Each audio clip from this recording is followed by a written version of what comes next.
Hey everyone, welcome to GameFace, episode 249 on Sifted Games at Sifted.net. I'm Shane Satterfield, the founder of Sifted, and your humble host for the next couple hours of excellent video game discussion. Alongside me to do that is Matthew Kyle. What's up, Matt? Not much. Just hanging with the Chaos Bringer here. Yeah, dude. You can see that. Yeah, so Matt has a new piece he just added to his Transformers collection. You want to walk people through it? It is insane. Yeah, it's a Unicron, who's the planet voiced by Orson Welles in the 86 cartoon movie, and his last role ahead. Wait, is that really his last role? Like, ever? Yeah. Wow. He voiced the planet as his final role. He did it like 3 days before he died. Wow. And Wally Burr, I heard Wally Burr, who's the voice director of all that Transformers stuff, tell the story that he came in. He refused to take the car they sent for him, but he did put his wheelchair in the trunk of it and sent it back to the studio, then drove himself to the studio and came in and did the lines. And at one point he was doing the lines and Wally Burr was reading back Galvatron's lines, who was voiced by Leonard Nimoy, but they hadn't recorded Nimoy yet.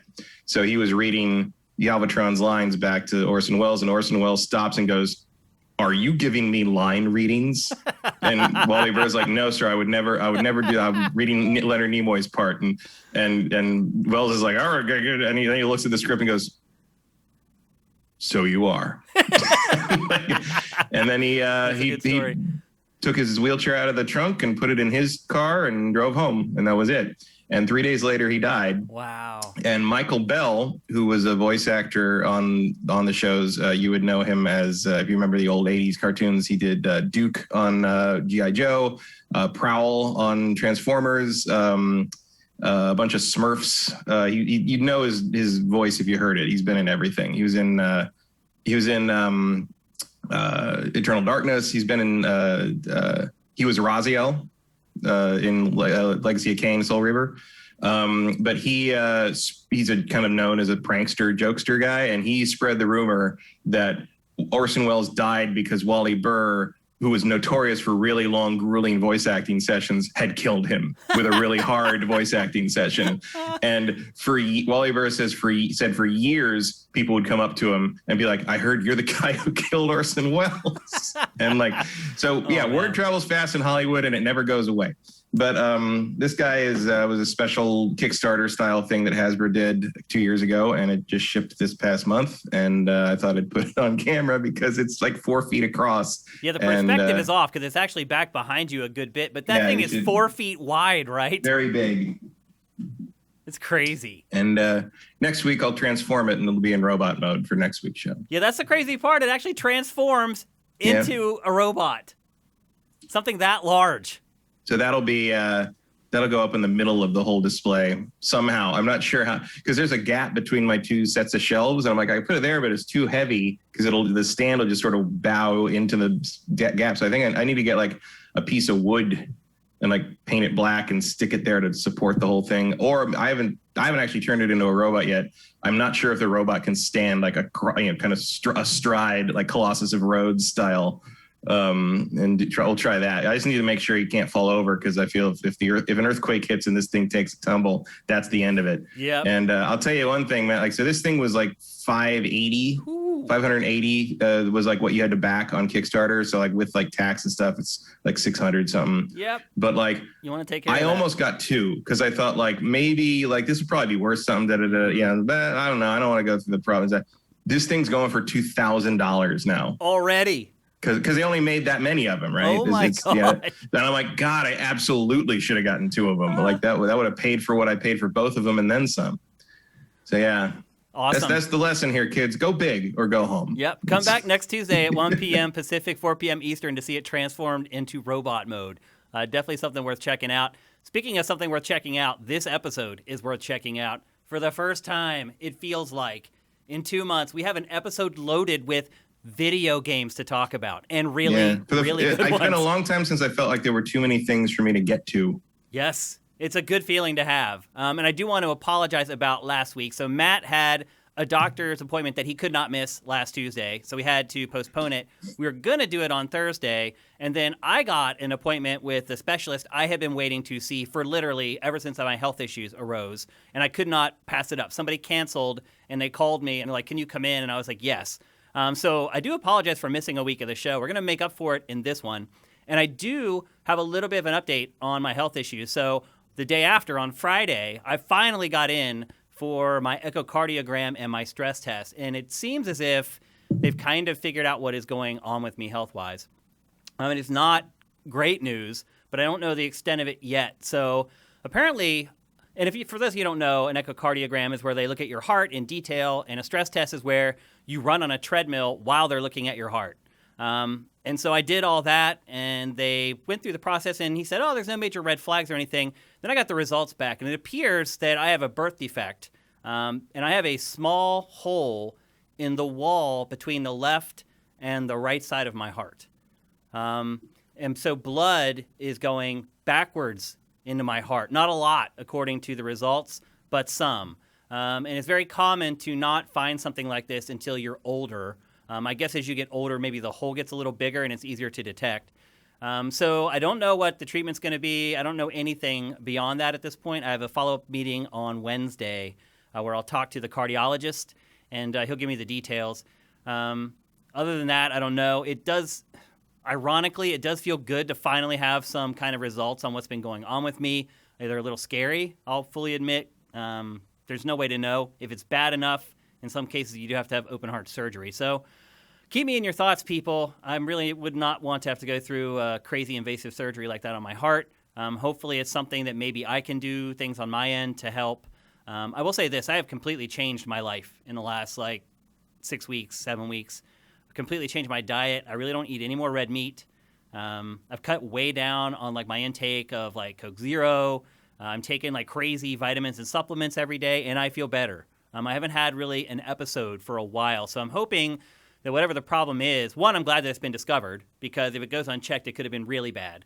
But two, I'm hoping that the changes that I've made to my lifestyle will help me avoid having surgery. So I just want to keep you guys in the loop. I know a lot of you guys have been following along, and I don't want to just leave you hanging wondering what's been going on with me, but that is the latest. Like I said, we have a great show for you guys today. We have two massive games. One game that we're going to talk about right here off the top might be a Game of the Year candidate. I don't generally practice in hyperbole. I'm usually very measured when I talk about games, but there's a game that's made a massive impression on me. I'll just put it to you that way. And actually, Matt and I played it together, and that game is It Takes Two. It is a cooperative 3D platformer from Hazelight. They're the studio behind games like Brothers, A Tale of Two Sons. And the lead developer on the game is Joseph F. the Oscars Fares. Your mileage may vary with him depending on how much you like people who are kind of brash and outspoken. I think the first thing I would say is that, Matt, I am just blown away by this game. My expectations, and look, I drafted it in our fantasy draft. I believe it's my second alternate. Yeah, it's an old. But the good news is that your alternates are going to get in play. So yeah, I'm going to need them. Yeah, but this is maybe the best final pick in the history of any fantasy anything. It might be. Right now, its Metacritic is at 9.0, and I didn't get to start playing it. And when did we play? Was it Friday night, Matt? I think? Yeah, or Friday Thursday night. I can't remember. Thursday. It was Thursday night. Thursday That's night. Right. So I did get code from EA, but I wasn't able to play it because of all the doctor stuff that had been going on. But Matt and I sat down and played it for a couple hours together. And I will say this, you can tell by where I drafted it that I wasn't expecting that much from this game, but wow. And I saw their first reviews and I was like, what? I'm like, that can't be right. And I started playing it and I was like, oh yes, it absolutely is right. In fact, I think a 9 might even be low for this game. Matt, what were kind of your first impressions of it? My first impressions were there's an upping of the production value, certainly in comparison to what was his last one, The Way Out? That was called the prison. Yeah, which was that prison break game. Yeah. Which I physically despise. So I wasn't expecting much out of this either, but it has a nice aesthetic to it. It gets right to it story wise. And then it eases you into the gameplay. And the clever thing about it is, like, you know, I have a general problem with a lot of games these days where it's just like, you've shown me everything you got in the first like 2 levels or so, and now I just got to get through the rest of it with all the tools you've given me and hope that you find a way to make those interesting. This game forgoes that and I kind of started to feel like that because the first level is a lot of like sliding through vacuum hoses and, you know, popping. I'm like, okay, you're doing kind of the Sonic the Hedgehog, you know, roller coaster ride style thing. And then like the next level, you get these tools to play with. And I'm like, okay, so I got a hammer to like break stuff and hammer things. And you got nails to throw to like create. Gun. Yeah, where I could shoot nails. You like to create like, you know, basically handholds that I could use for my hammer to swing on and stuff like that, or to hold platforms in place. And I'm like, okay, that's a cool, like, I get it. That's a cool thing. But then at the end of the level, you lose those. Yeah. And the next level, you get a different set of tools. And that level is, you know, so it's always like kind of the base platforming's there, but they completely change up the focus of the levels by giving you new abilities that then change for the next level. And the 2 tricks to that are, you need to make it still feel like the same characters, which they do. And you need to make each tool interesting to play with so I don't miss the old one. And they did that too. And it's kind of a master class in how to design this kind of game. And then they made it co-op. It's like, it's weird. It's almost weird to me that like this is the game that should have had the cyberpunk hype, folks. Like, I know it's like not hyperbole to say this. It's so quiet. Like, it was just like, oh, it was at the Game Awards, and like they did not preview this game enough, man. Like, they did not get the word out about this game enough. Also, to set up the story for you guys, essentially the plot of the game is there's a married couple who are struggling. It appears that the wife is the breadwinner and the husband is staying at home raising the daughter, and they've decided that they're going to get a divorce. And the wife comes home from work, and she's like, I can't do this anymore. We need to talk to our daughter about what's going on. So they sit her down at the dinner table, and they tell her, you know, Mommy and Daddy are going to get a divorce, and, you know, we love you, the typical stuff that parents do when they're going to break it off. And she goes to her room and finds the Book of Love and starts looking through it, trying to figure out what she can do to keep her parents together. And she starts crying, and one of her tears lands on the book, and it brings these 2 dolls to life and transports her parents into these 2 dolls. And so the rest of the game are the 2 parents playing as these dolls. First of all, at the beginning of part of the game, they hate each other still. And it's sort of this back and forth between where they bicker with each other about whose responsibility it is to fix everything.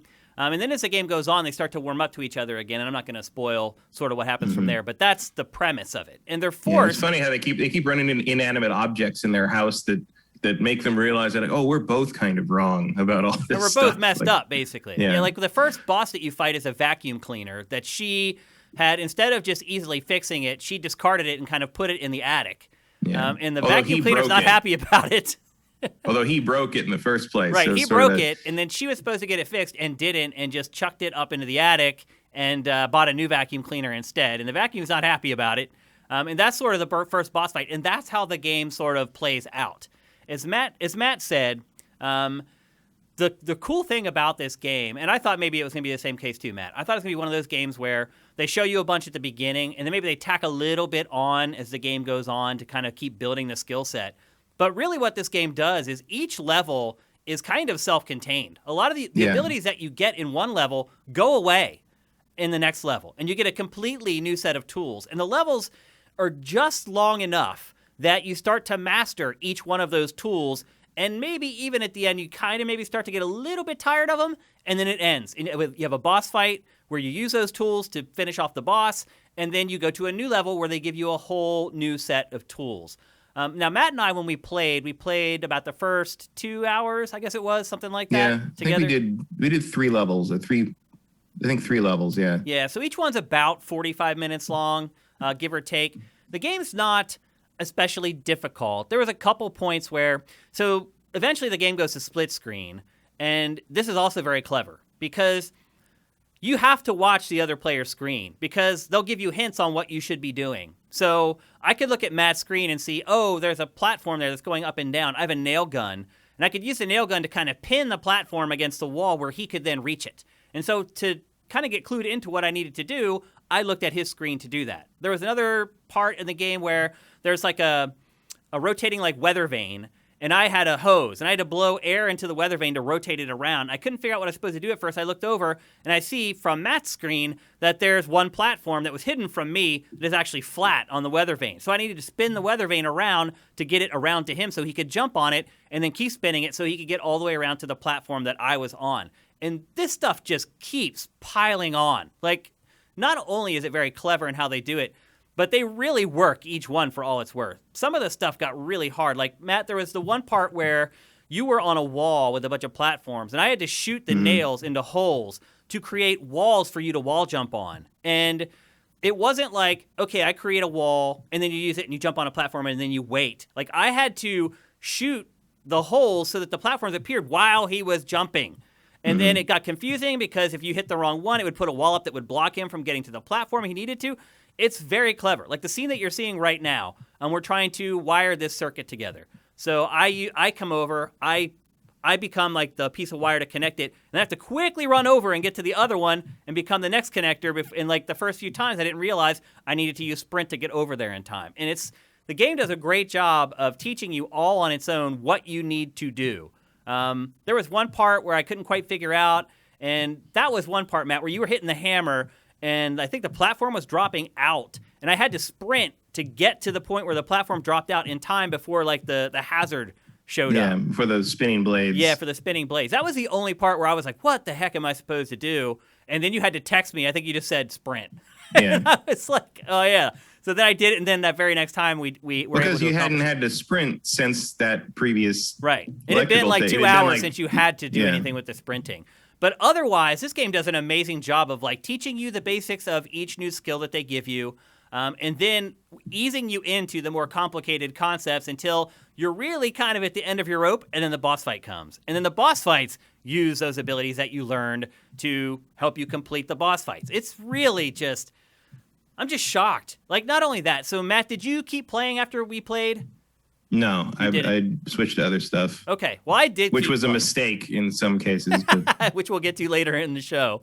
I did continue to keep playing, and I also thought this game was going to be like 4 or 5 hours long because it's Hazelight. They're a small studio, and like what I had played in the first 2 hours, I was so impressed with. It's also so freaking polished, Matt. Like everything that you do feels right. The platforming feels great. Every little object that they give you to use, it just feels exactly how you think it should feel. There's never these awkward moments where you're like, oh, these controls feel janky, and I failed because of the controls. The only time I failed is when I messed up or I couldn't figure something out. And so I'm looking at the first 2 hours of this game, and I'm like, oh my gosh, this is so polished and like so freaking perfect. There's no way this game's going to be that long. This is a small studio. All their other games were relatively short. Oh no. Like, I am about 9 hours into this game, and I still have not finished the game. And the other part I will say is I also figured, okay, if it does go on longer, they're going to run out of creative ideas. They're going to run out of interesting stuff to do. No, they haven't. Like, there is so much cool stuff in this game. There are so many different gameplay styles in this game. There's little mini games where you actually compete against each other. Like there's one that Matt and I played where it's like whack-a-mole, and he had the hammer, and I was the mole coming up from out of the holes. There was like a tug of war thing that we did. So there's literally like little vignettes that pop up that kind of break up the cooperative stuff. And they're probably the weakest part of the game, to be honest with you. And I didn't need the cooperative stuff to be broken up, like, because it's so flipping good. I just can't say enough good things about this game. As you get into it, there are like flying sections, there are 2D platforming sections. And the other part that I would say about this too is, and another thing I would say is that I'm surprised that Nintendo did not make this game. Much like Fall Guys. When I played that, I was like, why hasn't Nintendo made this? I feel the same way about this game because not only is it really polished and there's all this variety like a lot of 3D platformers, but there's all this cool little stuff. Like, Matt, when you and I were playing, we were kind of just rushing through it. When I started playing it with other people online, I started kind of poking around a little more because in some cases the people I was playing with were doing it. And you can't advance unless the other person decides to advance with you, which maybe some people may be aggravated by. But in my case, because some people were like, no, I'm going to look around this area a little bit and fiddle around with stuff, I started discovering all kinds of little like Easter eggs and hidden stuff in the game, just things that you could like fiddle with where they looked like they were just a set or a prop that you couldn't interact with, and then you actually tried to interact with them, and absolutely you could. I was just blown away by this game, Matt. Definitely an early contender for Game of the Year. Obviously, we're still pretty early in the year. A lot could change. But Hazelight, now, like a studio that I'm going to be keeping an eye on for like years to come. What do you think about the story, Matt? What do you think about the storybook guy? I mean, it's moderately funny. I still don't think he's got a lot of leg to stand on for the F the Oscars statement. Because it's, the story's not amazing. It's just sort of there. But it does the job. I thought the storybook guy was really freaking annoying, to be honest with you. I think he's supposed to be. He's kind of a self-help book, so it tracks. The other thing, I'm interested to see how it kind of ends because, like, some people do need to get divorced. Yeah. Like it's like and I feel like this game, like you could go either way. You could kind of end it with sort of a fairy tale, sort of like, oh, everybody, you just needed to talk about your problems thing, or you can end it with like a more of a gut punch, kind of like, we understand what happened, but it still happened, and it's the consequences are still there. Which to me feels like the latter is more along the lines of what the people who made Brothers would lean do. Towards. Yeah. Yeah, I haven't gotten there yet. I don't know. I mean, I can't say this as the game goes on. I don't want to spoil too much, but as the game goes on, they do seem to come to better understanding of each other. But sometimes when you do that, it shows you that maybe you shouldn't stay together. Yeah. The other thing I wonder is the puppet versions of them. She's a wooden doll and he's made of clay. And the clay version of him, whose name I can't remember. Her name's May. I don't remember what his name is. But he's kind of a big dude in the clay version, and in the human version, he's like rather like very average, very thin. Yeah. And I wonder if he originally was originally like kind of the classic like schlubby fat guy with the skinny hot wife earlier in their and they changed it. Yeah, and no, I mean in the original design of the game, and they changed it so it wasn't quite so stereotypical, but they'd already designed the game, the clay character, and didn't want to change that. So that's what he makes a comment at one point. I'm like, why do I look like this? Like, not just in the sense of like, why am I made of clay, but it's like, how come she made me so fat? Like it's because the daughter makes dolls out of things apparently, and plays was like this. They don't seem to. He doesn't think it's weird that she was making dolls of them. And the mother does, because I guess he just doesn't tell her anything and she doesn't pay attention to her child. So it's interesting. Like it works, but the star of the show is what you're playing. Like, the story is just kind of a framework to hang it all on. They also really need to go through their house and clean up some of this clutter, like, because I don't know how many vacuum hoses one. I mean, my guess is that it's going to end up being kind of a dream magic thing, because it's a little like there's some magical realism here, which is nice. Like it works, and they kind of brush up against getting the daughter's attention, but then it never quite happens because that would like force you to kind of pick a side on whether it's real or not. And it's clever in that way. And the whole game's very clever, I think. Yeah. The objective of the game, by the way, is you want to get back to your daughter because you believe that if she cries again on the dolls, that it will transform you back into your human form. Yeah, your goal is to find your daughter and make her cry. So. Yeah. And you start out in this shed, and then you have to make your way across the yard and then back into the house and then back to her. And every once in a while, they do kind of cut to her and show what she's up to. Like your human forms are actually these like zombies that are in the house. Like the dad is like sitting at a desk, like staring off into space, and the daughter comes into the room and talks to him, and she just thinks that he's ignoring her because he's like all bummed out or whatever. It's an interesting concept. I do not like the Book of Love personally. Does he have an Italian accent? Is that what it is? I can't tell. I think it's it's somewhere between Italian and Spanish. Like, I'm not sure. I did not find him funny at all. I thought the writing for him was really poor. I I mean, the one thing I like about him though is when he shows up at the end of every level, basically. So when you see him, you know you're about to get some new toys to play with. So I never like dread seeing him because I'm like, oh, they're about to flip the script again, and it's kind of like that mental trigger that like things are about to change and something cool's going to happen. But the character itself, like to me, he's the weakest part of the game, and he is kind of the glue that holds the narrative together in a lot of ways. But I like the premise of the game. He's the complicating character. Like he's the one who makes everything not go smoothly so the conflict can continue. Yeah. Even though he's supposed to be the one who's fixing the conflict. But I think he realizes they need to go through the trials and tribulations to get everything sorted out, right? Yeah. I mean, I think he's supposed to be obnoxious. Like that's kind of the point. He's supposed to be like a parody of like, those self-help guru types. Yeah. Who think there's a one-size-fits-all solution for everything. Yeah. Which is consistent with how the book is behaving so far. Yeah, I mean, he is what he is. He reminds me of something, but I cannot quite put my finger on it. Yeah, I can't either. Like, I can't quite figure out what it is. But he has like this crazy accent, and he's obnoxious, and he's integral to the plot. Without him, the plot wouldn't work. I think they could have got someone better to maybe write some of his lines and things like that. And the accent, I think, is a little too much. I get it. It's like the Book of Love, so maybe that makes a little more sense. Or maybe his accent is French. Maybe that's what. I don't think it's French. No. I mean, I think it's just sort of indistinct. Like it's just an accent. Yeah, that's kind of funny. But what really drives this game more than the plot is the gameplay and how clever it is and how they get you to work together. Like now you're seeing, this is kind of like the third level where I have kind of this goo gun, and then Matt has another gun that actually can cause the goo to explode. And if you've been watching this B-roll, you've seen how we've kind of worked together.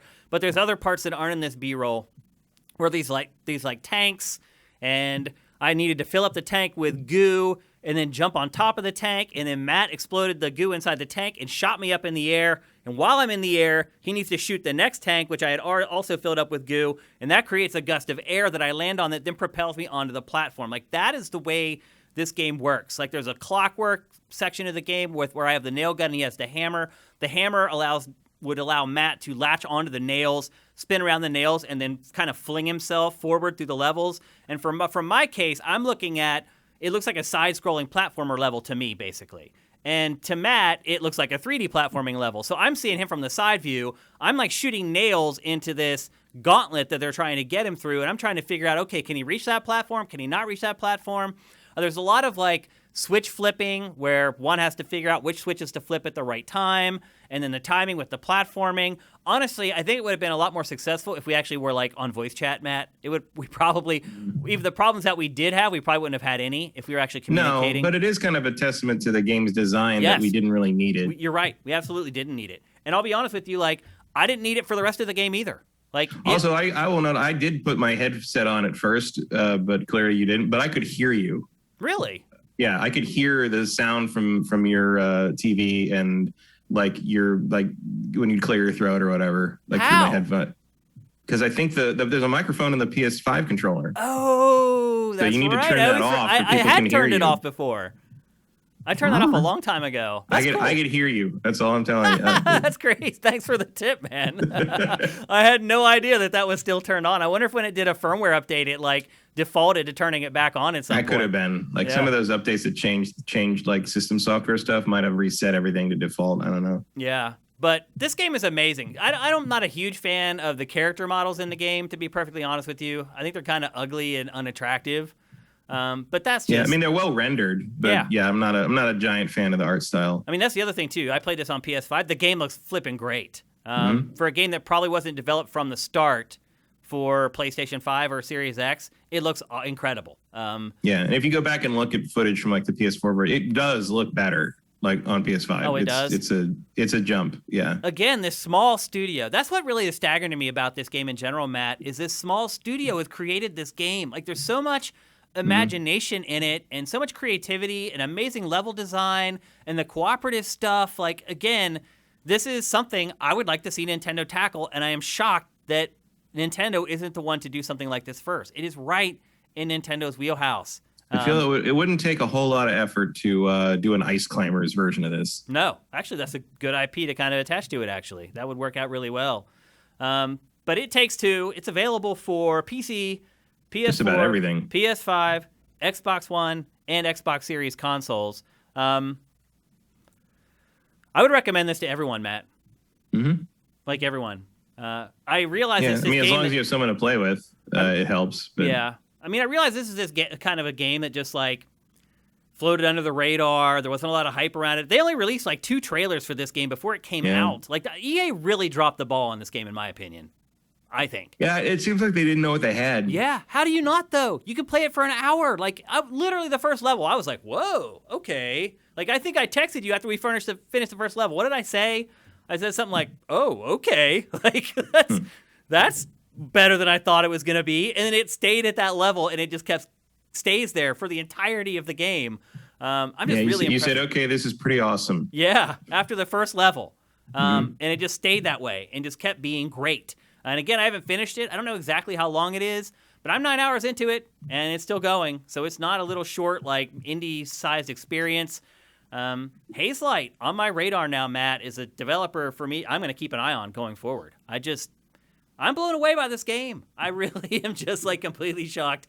Think about how much EA promoted Unravel. Mm-hmm. Think about that. How hardcore they went into showing that at all their press stuff. And, I mean, granted, those things aren't happening right now. So that may have had something to do with it. But Unraveled had, like, 8 trailers by the time it came out. EA was all over it. And this game, it's just like, it's like EA sent it out to die. Like, I don't get it. But the reviews are legit.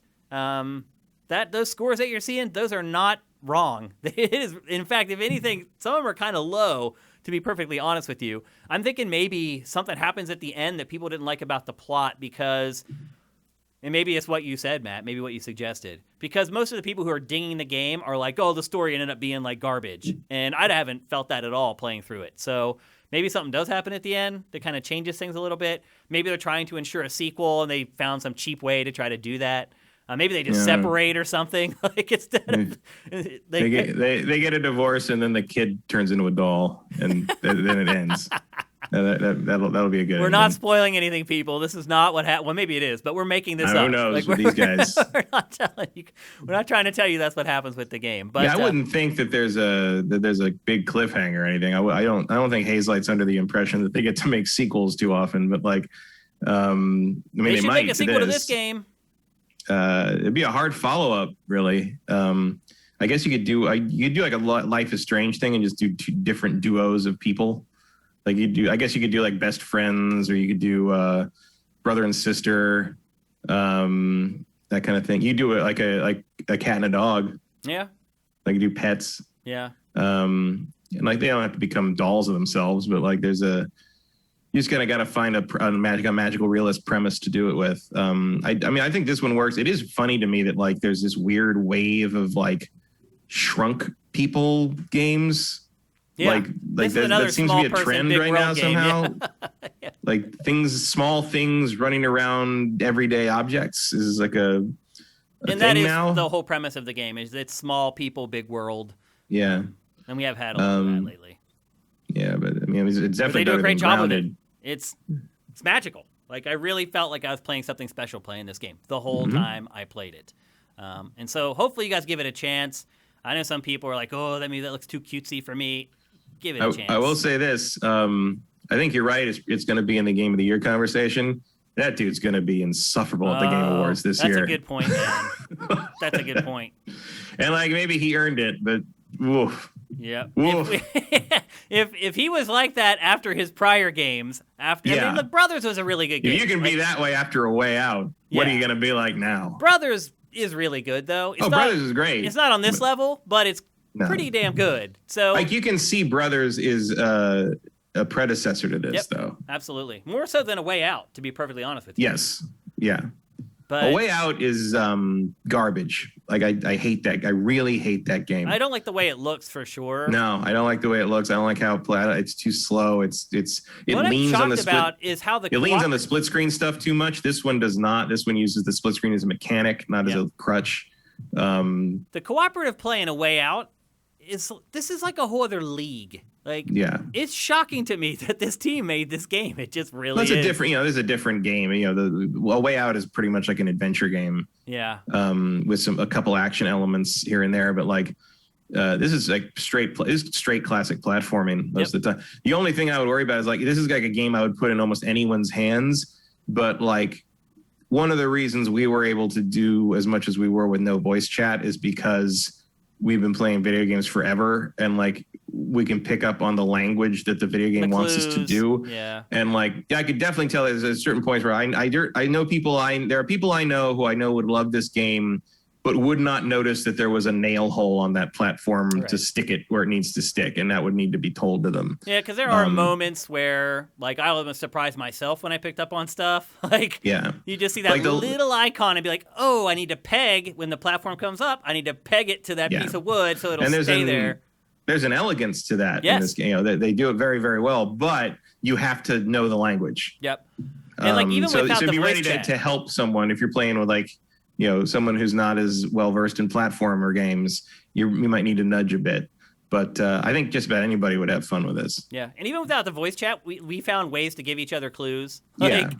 Like you could. There's a boss fight where like the guy has to get on a shovel, so May can hit the thing with the hammer and flip him up so he can shoot something. Yep. And you didn't do it the first couple times, so the third time I stood on the spatula and just jumped up and down. And I was like, okay, that's what I got to do. And sure enough, next time, boom, I get shot in the air. It's really great. I really had a good time with it. I'm still having a good time with it. I'm not quite done with it yet. I highly recommend it. Especially if you like 3D platformers. This is the best 3D platformer I've played since probably Super Mario Odyssey. And if you have Game Pass, you already have it. Oh, it is on Game Pass. It's on EA because for the EA Play thing. I saw it. I haven't installed it, but it said free or whatever. And there's still that deal going right now where you can get Game Pass for $1.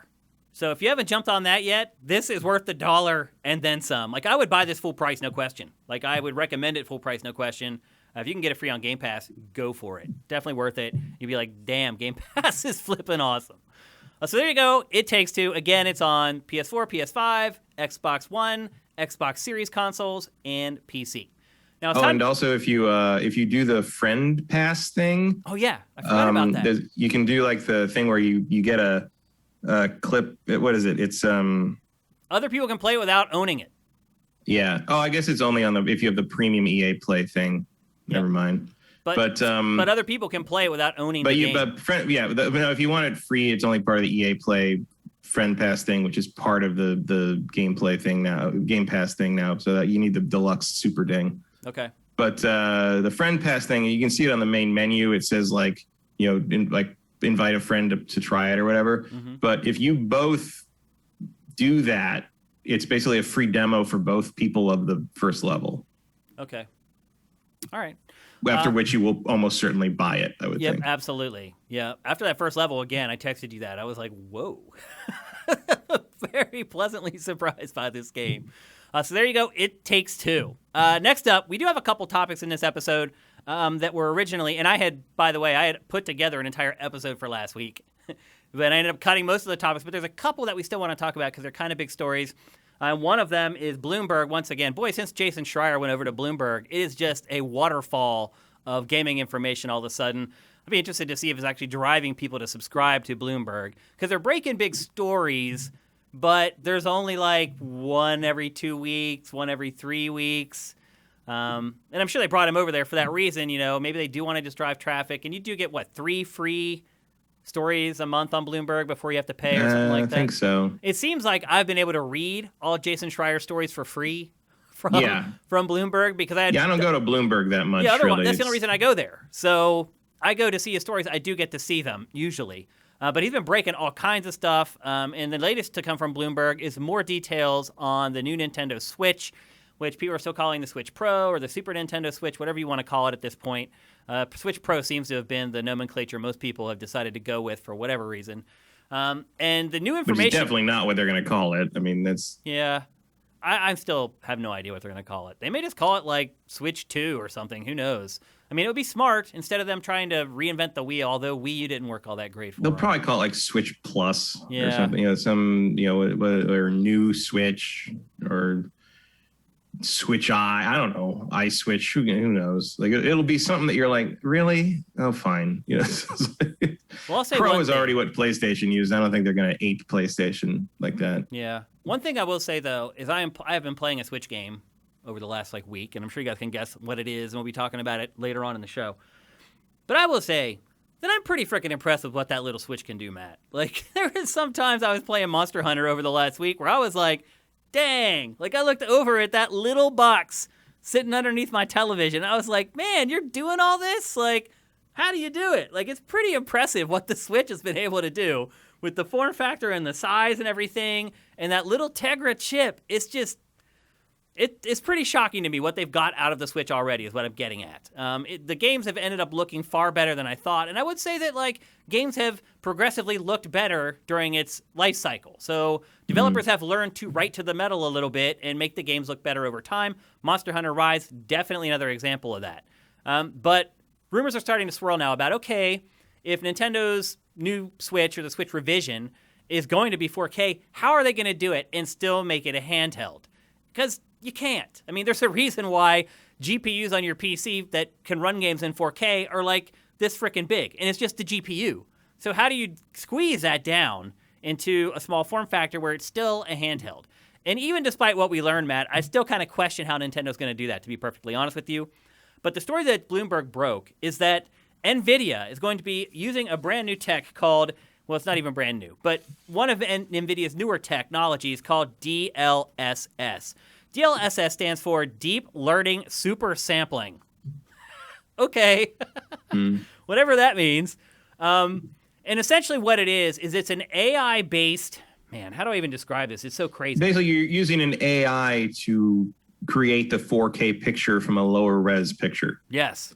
And it's sort of like how they can use, like how you use like AI generated texture, high res texture upgrades. Yep. It's like that. And AI basically learns like, oh, if this looks like this, it should look like this at this higher resolution. So I'll just make it like that. It's a predictive technology. Yeah. Which is crazy. It's a power wise, it's a very cheap solution. Yes. Not monetarily, but in terms of like the power it takes on the chip, it's cheaper, much cheaper than just making a chip that is powerful enough to do it natively. Yeah, it essentially can up-res an image without no hit on the frame rate or minimal hit on the frame rate. If you really start diving into it, and without the checkerboarding problem that you see from mixed resolution things or whatever. It's a good solution. It makes sense for if you don't want to like go all in for a more expensive relatively more expensive power solution. It makes sense for a Nintendo version of this. Like that it's a perfect tracks. match. It's a perfect marriage, really. If you're trying to create a really powerful handheld, this is exactly the technology that you would want to use for it. Some of the more technical details. It varies by game engine, how well it works. And it has to be implemented on a game-by-game basis. So when they launched this for PC, there were like 4 or 5 games that worked. And slowly over time, NVIDIA has kind of fed these game engines and these games into its algorithm, and the DLSS has processed those games, and then they will release it for those games. Which brings up interesting questions from Nintendo's perspective. If they're going to have to do that for every Switch release, how long does that process take? Is it going to cause any kind of impedance on releasing games in the window that Nintendo and third parties hope to release those games in? It could be an extra stumbling block to releasing games timely on Switch if games have to go kind of through this process before they can be released. Do you think that could be a stumbling block for Nintendo at all? No. No? No. You think you just account for it in the development process? I think it's a separate thing, and it's not that intensive. Like, you're not going to be able to have to stop the release of the game because it doesn't support the DLSS thing. My guess is that when they launch this thing, all Nintendo stuff will work with it. Probably all the major third-party stuff will already work with it. Like it's not a particularly intensive thing. I mean, the only question I'd have is Nintendo's own engines, because obviously those have not been used on this before. But presumably, if Nintendo's planning this for its own hardware, they've already been working on it. So it's a pretty adaptable tech. I don't think it would hold anything up. I mean, you might have some problems with like the shovelware mobile crap that clogs the eShop that like doesn't support it properly, but who gives a shit? I mean, Nintendo will give a shit, I think. Yeah, but like that's going to be on them. You know, that's But they're going gonna have to work with NVIDIA on all that stuff. I think it's going to be like Microsoft and their, you know, backwards compatible stuff. Like it's just something they're going to do in-house and, you know, nobody else needs to worry about it. Another thing is that it works better with games that are reliant on the GPU versus the CPU, which makes me think that maybe the architecture for the Switch Pro, or whatever the hell it's called, is going to be driven by the GPU versus the CPU. And it'll be interesting to see how... I mean, I guess as long as you have a CPU at least as powerful as what's in the original Switch, that shouldn't be an issue. As long as it can run the original Switch games without any problems, I guess. Mm-hmm. I mean, the question remains, like, is the hardware going to be any different other than that DLSS thing? Like, you know, it could just be a Switch with that bolted onto it, basically. So Digital Foundry has done some great pieces of content on this, and I encourage you to go to sifted.net and take a look at some of that stuff. And I'll tell you, Matt, like some of the stuff, they were up-resing from 540p to 1080p, and it looks astounding. Mm-hmm. And some, I think there are a couple Switch games that run at like 540p. I think one of them might be the first Doom or something like that. Yeah, the first Doom runs real low. Not all the time, but sometimes it drops real low, yeah. Yeah, and like that jump is like literally like mind-blowing, what it can do with a... And then you start thinking about like, you take what about a 720p signal? What can it do with that? You know, if you're just up-resing it to 1080p. The X factor becomes, can this new Switch do 4K reliably and at a place where people actually would want to utilize it for that? Because you go from like 540p to 4K, then I wonder if you're going to get the kind of results that, you know, NVIDIA expects. That's a pretty big leap for any technology to try to account for. So I wonder how effective it will be if they're trying to market this as a 4K platform, or as a 4K Switch, so to speak. And then also they said that things that so this is 2.0, DLSS 2.0. They're saying, rumors are flying right now that DLSS 3.0 could help any game as long as it has temporal anti-aliasing, which pretty much most games do at this point. So it sounds like the technology that they're working on that maybe would come with the launch of this new Switch might be available to where, you know, if these games have anti-aliasing already in them, it may be able to just help them organically without having to do a lot of extra work, which would be a boon for Nintendo.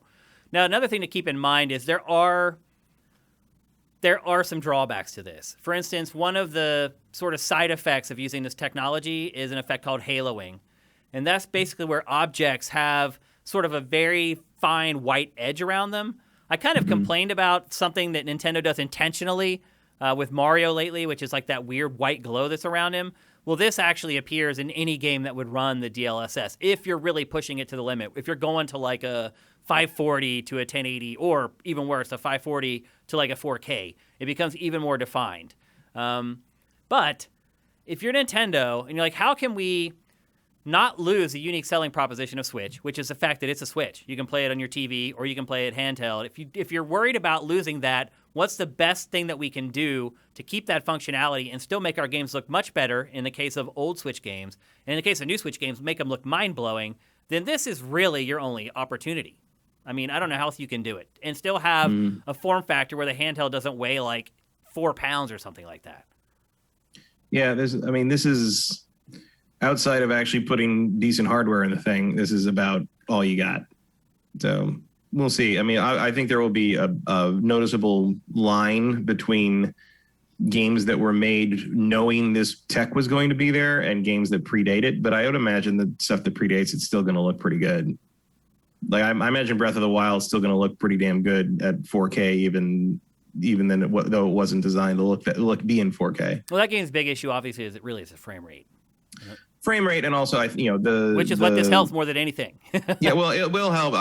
It also has a lot of draw distance problems, and it also has a lot of ground clutter problems in terms like pop-in issues. Like it's there's a lot of problems in Breath of the Wild visually. It's designed for weaker hardware already, and the Switch can't really do what it needs it to do. I don't know how much of that will be solved by running it through DLSS, but like. there's probably some stuff you could tweak, but it's going to look better. Higher resolution generally doesn't hurt much. You can run Super Mario 64 at like 4K and it doesn't look terrible. But it'd be interesting. It's a good reason to put those old games back in again. Now, Matt, another thing that's been brought up about this and an issue that may be an issue for Nintendo and for consumers is that word on the street is that it could cost $400, this new Switch, in order to have this technology be a part of the hardware and actually to have enough hardware so that this technology will work. Because typically it's a part of RTX, is GPU tech that really generally has only lived on PCs up until recently. How do you feel about that, Matt? If you're getting a $400 console, do you feel like that console should do 4K natively instead of having to use some kind of a hardware trick to get there? I mean, however you get there is however you get there. My issue would be, like you said, frame rate, what you can do in the first place. Like, if you're only $100 less than a PS5, really? Yeah. Like, how much do you think I value the handheld thing, which for me is zero? It's not that much more than a regular Switch, but you're really crossing into the next gen console territory there. And if you already have a Switch, it's really going to depend what this thing does, what the improvements look like, and how improved they are. Like if there's a power bump in there beyond just the upscale, the DLSS upscale to 4K thing, if the games run better, then I'll think about that. But if it's just the same hardware with an upscaling trick, basically, no, probably then not. The question becomes, if this is true and the new system's going to use DLSS, do new games start being built with this in mind? And I would have to think so. And does that then leave sort of some of the old Switch people in the dust? I don't see why it would. So you think they would downscale it then for the OG Switch? No, I think you just build them with an eye to that. You can do this now. Scalability. So you make sure that there's something in there when you test it with the stuff. You basically make sure that the AI knows. You can tweak how the AI does it. Basically, like you can't really tweak what the AI does with something that already exists too much. You can, but it's but if you can build the game from the ground up, knowing it's going to do that, you can kind of I think you can work in harmony and come up with something that maybe looks a little better than what wouldn't. But you're still dealing with something that's running on the same hardware. In terms of like, if the old Switch hardware would still be comparable, I think, unless this thing has more GPU and CPU boosts in it than we're aware of. Which I can't imagine it does. Doesn't seem like, this seems like a way to solve the problem of not wanting to put more powerful hardware, raw hardware in it. I'm just wondering if it would convince Nintendo to keep developing games the way it has and just relying on the DLSS to just upscale it. Instead of making Metroid Prime 4 have a lot more detail than you would normally have in a Switch game, basically utilizing the new hardware to make it look better. If they're just like, we're just going to make Metroid Prime 4 like we made all our other games for Switch, and we're just going to rely on DLSS to just up-res it. I think that's the whole point. Yeah, isn't that disappointing, though? I mean, none of it still looks good. But if it's $400, I don't know. See, to me, I would expect if I'm You're also paying for the slightly minusculely larger OLED screen there, too. Yeah, that's another part of it that's going to jack up the price on it, which I think a lot of people will appreciate, having that better screen for handheld mode. But I just wonder if you're going to hold back games like Metroid Prime by using this technology instead of just having legit hardware that can run natively at 4K.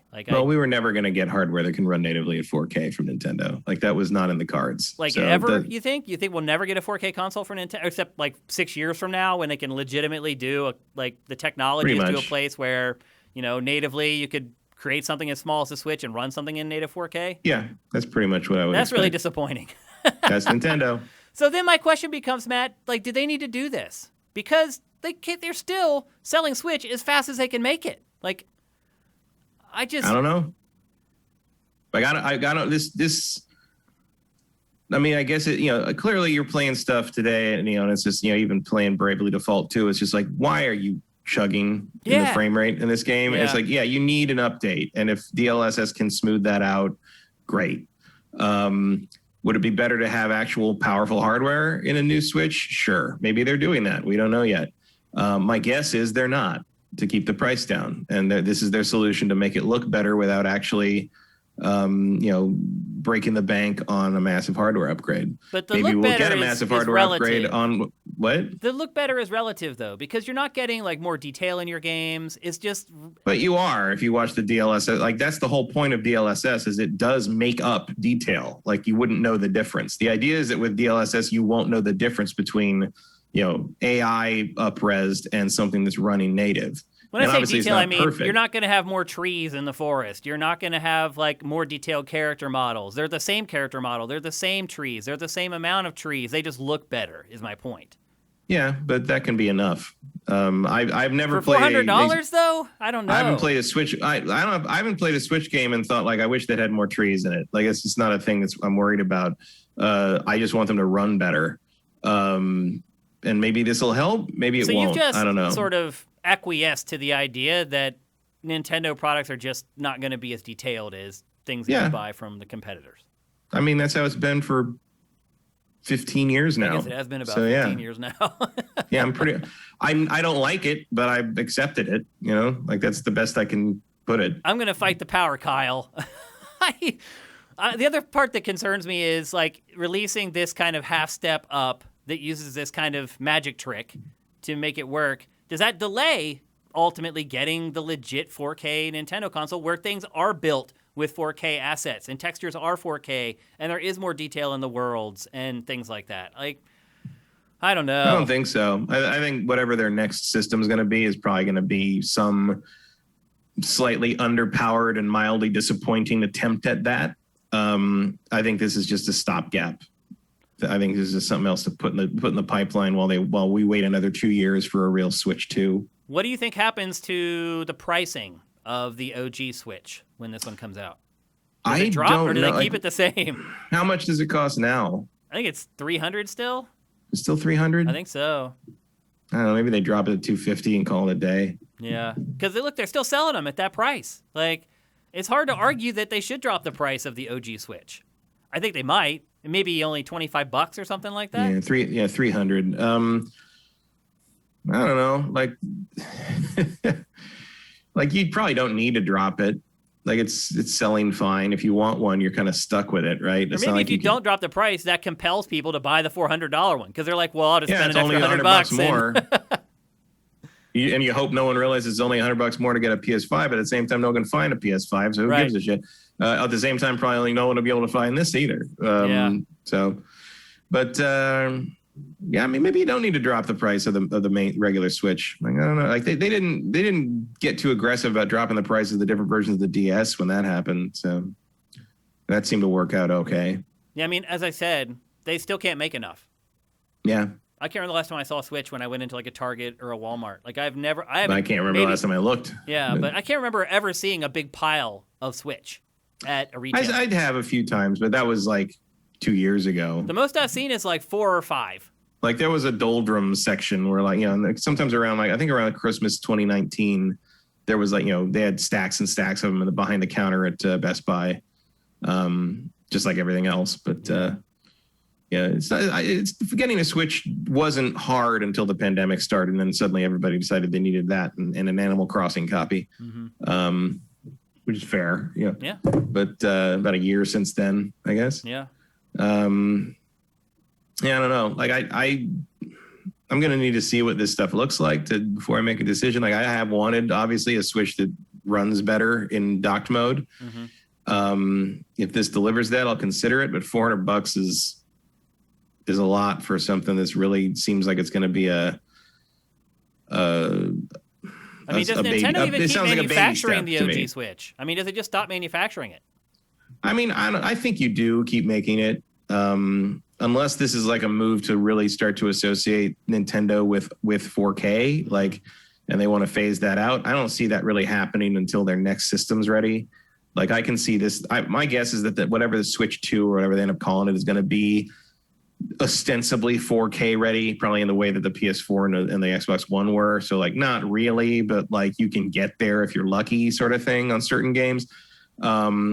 And maybe integrating the same DLSS thing to give it a little more stability because the previous consoles didn't have that. You phase out the old Switch, you make the new, this Switch stopgap thing. The Switch Pro becomes the new kind of lower end model, and you just sort of that's your brand from now on because everything's still compatible. Like you just slowly upgrade. Just like everybody's doing now. Like this one's better. You can still play this on this one though, but this one's better. They all use the same games. You can transfer all your stuff. It's fine. Whatever you want to do. I'm just really nervous that it ends up holding the software back and that they all are just OG Switch games that are just... I think that's exactly what's going to happen. And I think it doesn't hold anything back because this was never going to be their next system. It was never going to be a big hardware upgrade. It's just, if this didn't exist, we would just get regular Switch games until the next system's done and ready to come out. Which again makes me ask why. Then why do this? Because it looks a little better.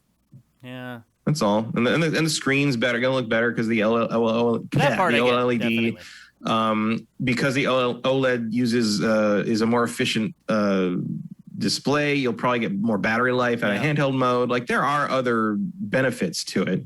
They're not benefits that benefit me, but if you say like, okay, it can hit 4K pretty reliably in docked mode. It has a slightly larger and better quality screen, and it lasts another hour on one charge. Like that's a pretty good sales pitch for someone who uses the Switch, in both its forms more often than I do. Like that's not bad. Which leads me to believe that they might stop manufacturing the original version of it. You could get away with phasing out the old Switch after a year or so. Yeah, I think so. Yep.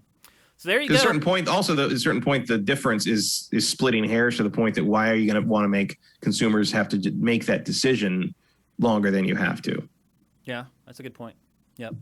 So there you go. That's the latest on the Switch Pro or the Switch U, if they dare. The Switch Up, whatever you want to call it. Whatever they end up calling it. That's the latest update. Maybe call it the Switch Up. I bet that'll be called the Switch Up.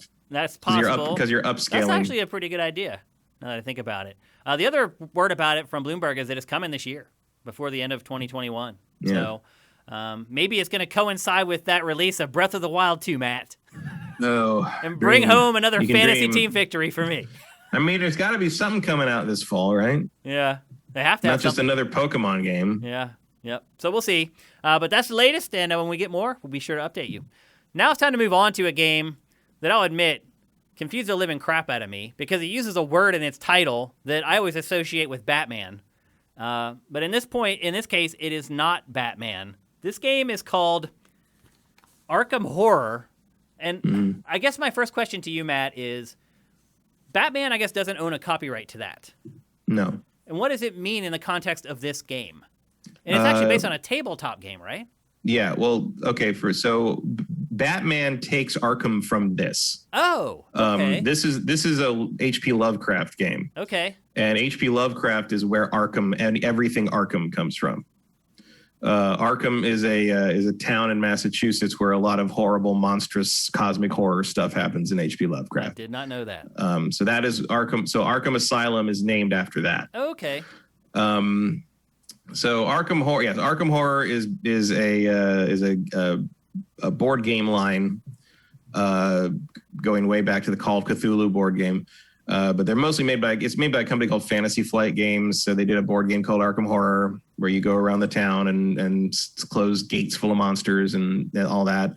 And it's kind of notorious because it's a co-op game. You're trying to prevent the Cthulhu or whatever elder god, old one is your enemy in the game from awakening. And the gimmick is that it's really hard. Like you are probably going to. I own Arkham Horror and all its expansions.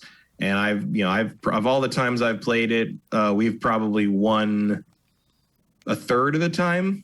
Maybe you usually die. Like it's part of the thing of the Lovecraft thing is like you don't stand much of a chance against these things.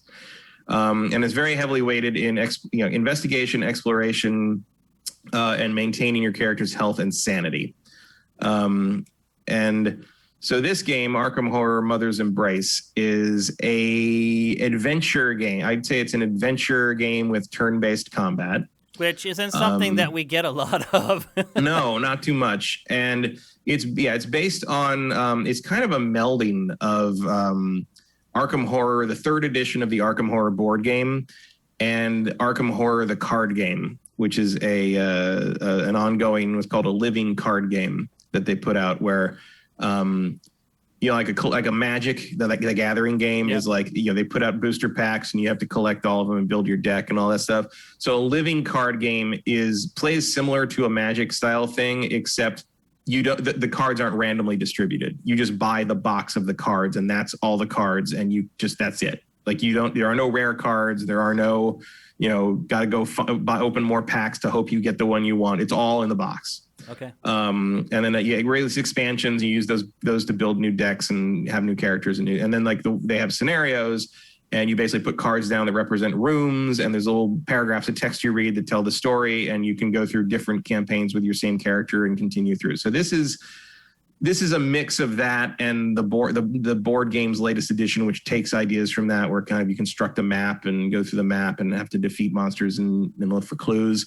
The interesting thing about this series is there is combat, but like a lot of it is about finding clues and using those clues to like remove threats.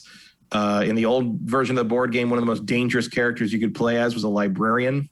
And you can play as it looks like 10 characters or something like that in this game? I think there's at least 6 or 7. Okay. I can't remember how many there were. What difference does the character make in which one you choose? So different characters. There's they don't say it in this version of the game, but they still kind of follow the template. There are 5 different kind of classes in Arkham Horror, which is like Guardian, Mystic, Survivor, Seeker, and something else, Rogue. And they all kind of focus on different things. And you have, they can be more focused to magic, more focused to melee, more focused to investigation, or more focused to ranged combat. Different types also have different associations with the weirdness and the mystic stuff in the world. So you are more resilient to sanity loss, which is very important. So like someone who's like more inclined to the mystic arts or something might not go as crazy when they see a Lovecraft creature, whereas like someone who's like a private investigator who is he's the guy who's a private investigator that teams up with you in this game is actually a character from the core card game. These are mostly all of these I think are established characters from the board games that are in this, and so he's a good fighter and he's good with a gun, but he may not adjust to seeing a Lovecraftian monster too well. Like the more grounded in reality you are, the more you might go crazy when you see a monster. Now, are there insanity effects in this, like Eternal Darkness? How does the insanity stuff work? So what happens with this is if you look in the upper, I don't know if you've seen it because I can't see the monitor, but like in the upper right corner, there's this thing called the Mythos wheel. And that's like in the board games, what's called the Doom tracker, where every time if you let monsters build up too much, or you fail too many things, like the Doom tracker will fill up, and the Doom tracker fills up, the old one awakens, and you can still fight the old one, but you are probably not going to win. So it's kind of the end of the game. Okay. Like in this, you always die when you play this. So. Yeah. So in Mother's Embrace, what happens is the Mythos wheel fills up every time everyone goes through a full turn of combat. Okay. So it's in your best interest to finish combat quickly in one turn if you can. And it fills up if there's things where you investigate stuff, and you will sometimes be given an option of different methods to take to investigate the thing. And if you sometimes if you have certain expertises, so like each character tends to have a different kind of knowledge. So like one character will have knowledge of like investigation stuff. One will have knowledge of magic stuff. One will have knowledge of whatever. And if any of your characters, you have up to 3 characters in your party, and any of those characters have knowledge that relates to the thing you're investigating, they might give you a little hint that says, "Oh, it would be good if we did this." And so you can pick that. If you pick, and there's always one correct investigation choice on those. If you pick the right one, you get whatever you're investigating, and it's fine. If you pick the wrong one, it fills a pip on the Mythos wheel. And if every time the Mythos wheel fills up, everybody has to take a sanity check. And what a sanity check is basically you have your hit points and you have sanity points, usually around 6 or 7, depending on the character, as low as 5, I think, on a couple of them. And what happens is every time you see a crazy thing, or you're exposed to Lovecrafty, Cthulhu-y shit, you might have to do a sanity check. And that, under the hood of the game, they roll dice to decide if you do or do not lose a sanity point. And if you lose sanity points, eventually you can get it back from various objects and like, healing items. But if you drop down to 0, if the Mythos wheel fills up, everybody has to take one. And if a character drops down to 0, they get what's called a trauma. And those are determined per character. So each character has, I think, a set of I think 3 different traumas that are their specific set of traumas. And so like the first one that my characters got was daydreaming, which means they're easily distracted, which means that their initiative rolls are lower in combat, so they're less likely to be able to go first. Like monsters are more likely to go first. Okay. And every time the Mythos wheel fills up, you get another trauma. And once you get all 3 traumas, another full loss of sanity, or every time you lose all your sanity, you get another trauma. And if you get all 3, the next time you lose all your sanity, the first trauma enhances. So it gets worse. And so if that happens too often, the character can become basically a detriment, because they're just holding back the group because they have so many penalties going on. Eventually you do build up a team, so you can swap characters out, either whether one guy's too traumatized to continue for now, or you need someone with a different expertise for whatever the next scenario is. And the way it works is like the structure of the game is basically there's a location and you go in and you have to, investigate, talk to people, fight some fights. The sanity thing is a constant kind of balance. Like if you even see an enemy, you have a sanity check. Oh, okay. And I will say, I having played a lot of the card game, the sanity checks on this are a little more lenient than the board games have been. I found my characters making it through their sanity checks intact more often than I would have expected. Probably makes sense, which is good. Like, it's a game, and they don't want people to just get beaten up by the game. But you are going to get beaten up. That's the thing. It's like you are not making it through this pristine. And that's kind of part of the fun, is sort of clawing your way through these horrific situations and slowly watching these people deteriorate basically under the strain of these crazy things they have to deal with. And so is a main basically an area, and you have to fight off whatever's in there, solve the story part, and then you'll get done and you go and you get you go back to your home base, and there's a stash with all the stuff you found. And so you get to choose who goes out on the next mission and what they take with them. You have ammo counts because you can have guns and stuff because it takes place, I think, the early 20s or maybe 1910s. Like yeah. And based on the detective. Yeah, and you have to remember to reload the guns between each combat. Like they won't do that for you, and if you forget, you'll have to reload during combat, which means you lose a turn doing that, which can be very bad. There is some XCOM-y stuff to it. There's like an Overwatch you can go into if you spend some action points on that. It's an action point-based, turn-based system, so you have you spend action points to move around, you spend action points to attack. If you have action points left over, you can do various things. You can refocus, which moves you up in the turn order, which can be useful if you feel like your initiative's too low. You can do Overwatch. So if, like an XCOM, where if somebody comes into your range, you will shoot or hit them with your melee weapon. That's a lifesaver in places. I won a couple of fights simply by sticking one of my guys with a knife, at a key choke point, and putting them on Overwatch over and over again, and picking the rest of them off with guns. Okay.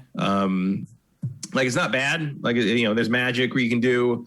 Magic is always a little unreliable, so most of the magics, like the grimoires you find, have a risk of what's called wild magic. And if a wild magic goes off, you not only cast the spell you intended to cast, but you cast something you didn't intend to cast, and that can sometimes hurt you, or hurt your allies, or heal your enemies, or you never know what's going to happen. So magic is always a risk, but it is a very powerful thing. As you get characters who are better at it, your risks on that go down, but they're never completely gone. That's the kind of the watchword of this game and all the Arkham Horror games is nothing is without risk. You are always on the ragged edge of disaster in these games. So if you like to feel powerful and in control and in charge, and that you're just handling shit perfectly, do not play these games. Do not play Arkham. Arkham Horror is if you just want to feel like you are one bad dice roll away from failing. Huh. That is what these games are. Interesting. Now, I'm guessing anybody who likes a tabletop game, buying this is a no-brainer. Somewhat. My caveats on this are it's not tremendously high in the production values. Yeah, we're seeing the B-roll right now. It looks pretty crude. The voice acting is very up and down. It really depends who it is. Like the private investigator guy is pretty good, doing his best kind of Gumshoe impersonation. Gumshoe thing. The guy I picked was the Gravedigger guy, who I thought was going to be like a weird taciturn guy, but he turned out to be a wannabe actor who just quotes Shakespeare badly all the time, which is kind of funny, but at the same time, it's like, okay, that's not what I thought I was going to get. On the PC, I replayed a little bit as the flapper, like the rich girl flapper, who was actually like really versed on the supernatural. Like it's like she actually turned out to be really smart. So I'm like, oh, that's cool. And then it's kind of voiced by the catalyst for everything is you go to visit this professor who's like who's an astronomy professor who's been following this comet for months or years of her life, decades of her life. And it finally arrived, she's been tracking it through the telescopes at her university, but Miskatonic University, which is the classic Lovecraft university where everything horrible happens. And basically the comet finally arrived, got close enough to Earth that she could directly observe it. And she calls you in because she's going to share with like these exciting new observations with you. And you get there and like you can't get in the house, no one's answering. You go in and she's been murdered by cultists, and you have to go investigate what happened. The trick is the game is narrated by her, and none of the characters can hear her. She's like a ghost narrating her own death and her own investigation of her own murder, and like it's kind of a cool narrative trick, like because she's talking directly to you a lot. Like she's literally breaking the fourth wall and talking to the player and knows you're there and trying to help the characters. And she's got an attitude on, like she's kind of a cranky old lady in play, which is pretty funny. The problem is like the sound mixing is all over the map. Like there's like she's really quiet in the main game sections, and then when you go to like the narratives, there's like cut scenes, like digital, like kind of like motion comic style cut scenes that get you from scenario to scenario. Her narration in those is incredibly overmodulated. Like it sounded like it was like trying to blow recorded. Yeah, like it was poorly recorded or poorly mixed. Like one of the other. Like to the point that I'm like, did she just have to record this in her bedroom? Probably. Like who knows where that was recorded or what the sound guy did to it. It is very off. There's a lot of like text formatting problems, typos everywhere, like missing words in place. Like it's not a AAA production. Let me put it that way. Yeah, we can see that from the B-roll for sure. Yeah, but I'm just saying like audio wise, it's also kind of, that's what you're looking at here. That's what you need to expect. Okay. And to some degree, it's a step up from having to look at a bunch of cards and pretend they're a map, right? But at the same time, some of it, and I think people, if you're not familiar with how the game works, you're going to be a little bit lost because they use a lot of mechanics from the card game and the board game that they explain them. But if you're not acquainted with them, I think it's harder to get a handle on it in a digital form. Just in the sense that when you're doing it in the card game and the board game, you are actively moving the tokens around. You are rolling the dice. You are seeing how these things play out. And when you move a lot of the dice rolling and kind of all that stuff under the hood, I think it can all happen at once. You're like, wait, what happened? Like, and I understand what happened because I know, that was like they rolled the dice for this and I lost that, so I lose that sanity point, or I didn't hit with that, or that was a critical, but I didn't roll that. It's it just feels like there's a lot happening under the hood that may not be self-explanatory, so it'll take a little bit of getting used to. And like it can really easily feel hopeless. And it's not. Like you can get through shit and you won't come out unscathed. Like the characters will have some damage on them. You get your health and sanity refilled between scenarios, but the traumas stay. So like that's a permanent problem for that character for the rest of your game. And if you're not ready to kind of accept that these characters are going to get beat up and you're going to basically drag yourself across the finish line in the end, if that's frustrating to you and not interesting or exciting, then I would say don't even touch it. Okay. And what about for people who just want to play something new? Because I'll be honest with you. I don't know that I've seen too many point-and-click adventure games with turn-based combat. Well, I mean, this is not point and click. I mean, it's 3D sort of. It is, but I mean, if you look at it, it looks like a point-and-click game where you can actually move the character around because it's like fixed camera perspectives and blah blah blah. Yeah, I mean, it's 3D, but like if you wanted to do it point and click, you probably could. Mm-hmm. It's not, there's no action element to it. Even holding the trigger to run, you don't really move that much faster. It's like maybe a 20% speed increase. It's more if you're interested in the subject matter, I think. If you're into the Lovecraft thing, if you're into kind of a 1920s style, like, cosmic horror detective thing, like that's pretty much what this is. I do find that the combat is a little tedious at times, like especially because there's no advantage to being in combat. So the card game very clunky. Even though it's turn-based, it looked clunky. Yeah, the card game and the board game offer a lot of ways to get around combat because combat generally does not work out too well for a player. This one you are forced into combat a lot, and I feel like maybe they didn't balance the sanity problem quite the way they should have, because like basically by the time you're about halfway or 2/3 of the way through the second scenario in the university, at least one, probably all your characters are going to have lost sanity at least once. It's just unavoidable. And like, I don't know if the game does a good enough job kind of explaining, like, this is how the game works. Like, losing sanity and getting traumas doesn't mean you fucked up. Yeah. It means that's the game working as intended. Sounds like that's a big how the game's challenge for raises. anyone. Who would you recommend it to? I mean, if you already are familiar with Arkham Horror, like you might find something to like in it. It's pretty cheap. I think it's only like $20. And what platforms is it on? Like everything. Oh, really? Like it was on a lot of stuff, I think. Switch? That's always the wild card. It's on Switch. It's on PlayStation, Xbox, Switch, PC. Okay. Hell, maybe it's on Stadia. Who knows? Probably not. But no, it's on everything. It's a weird little curiosity, I would say. Let me double check that price.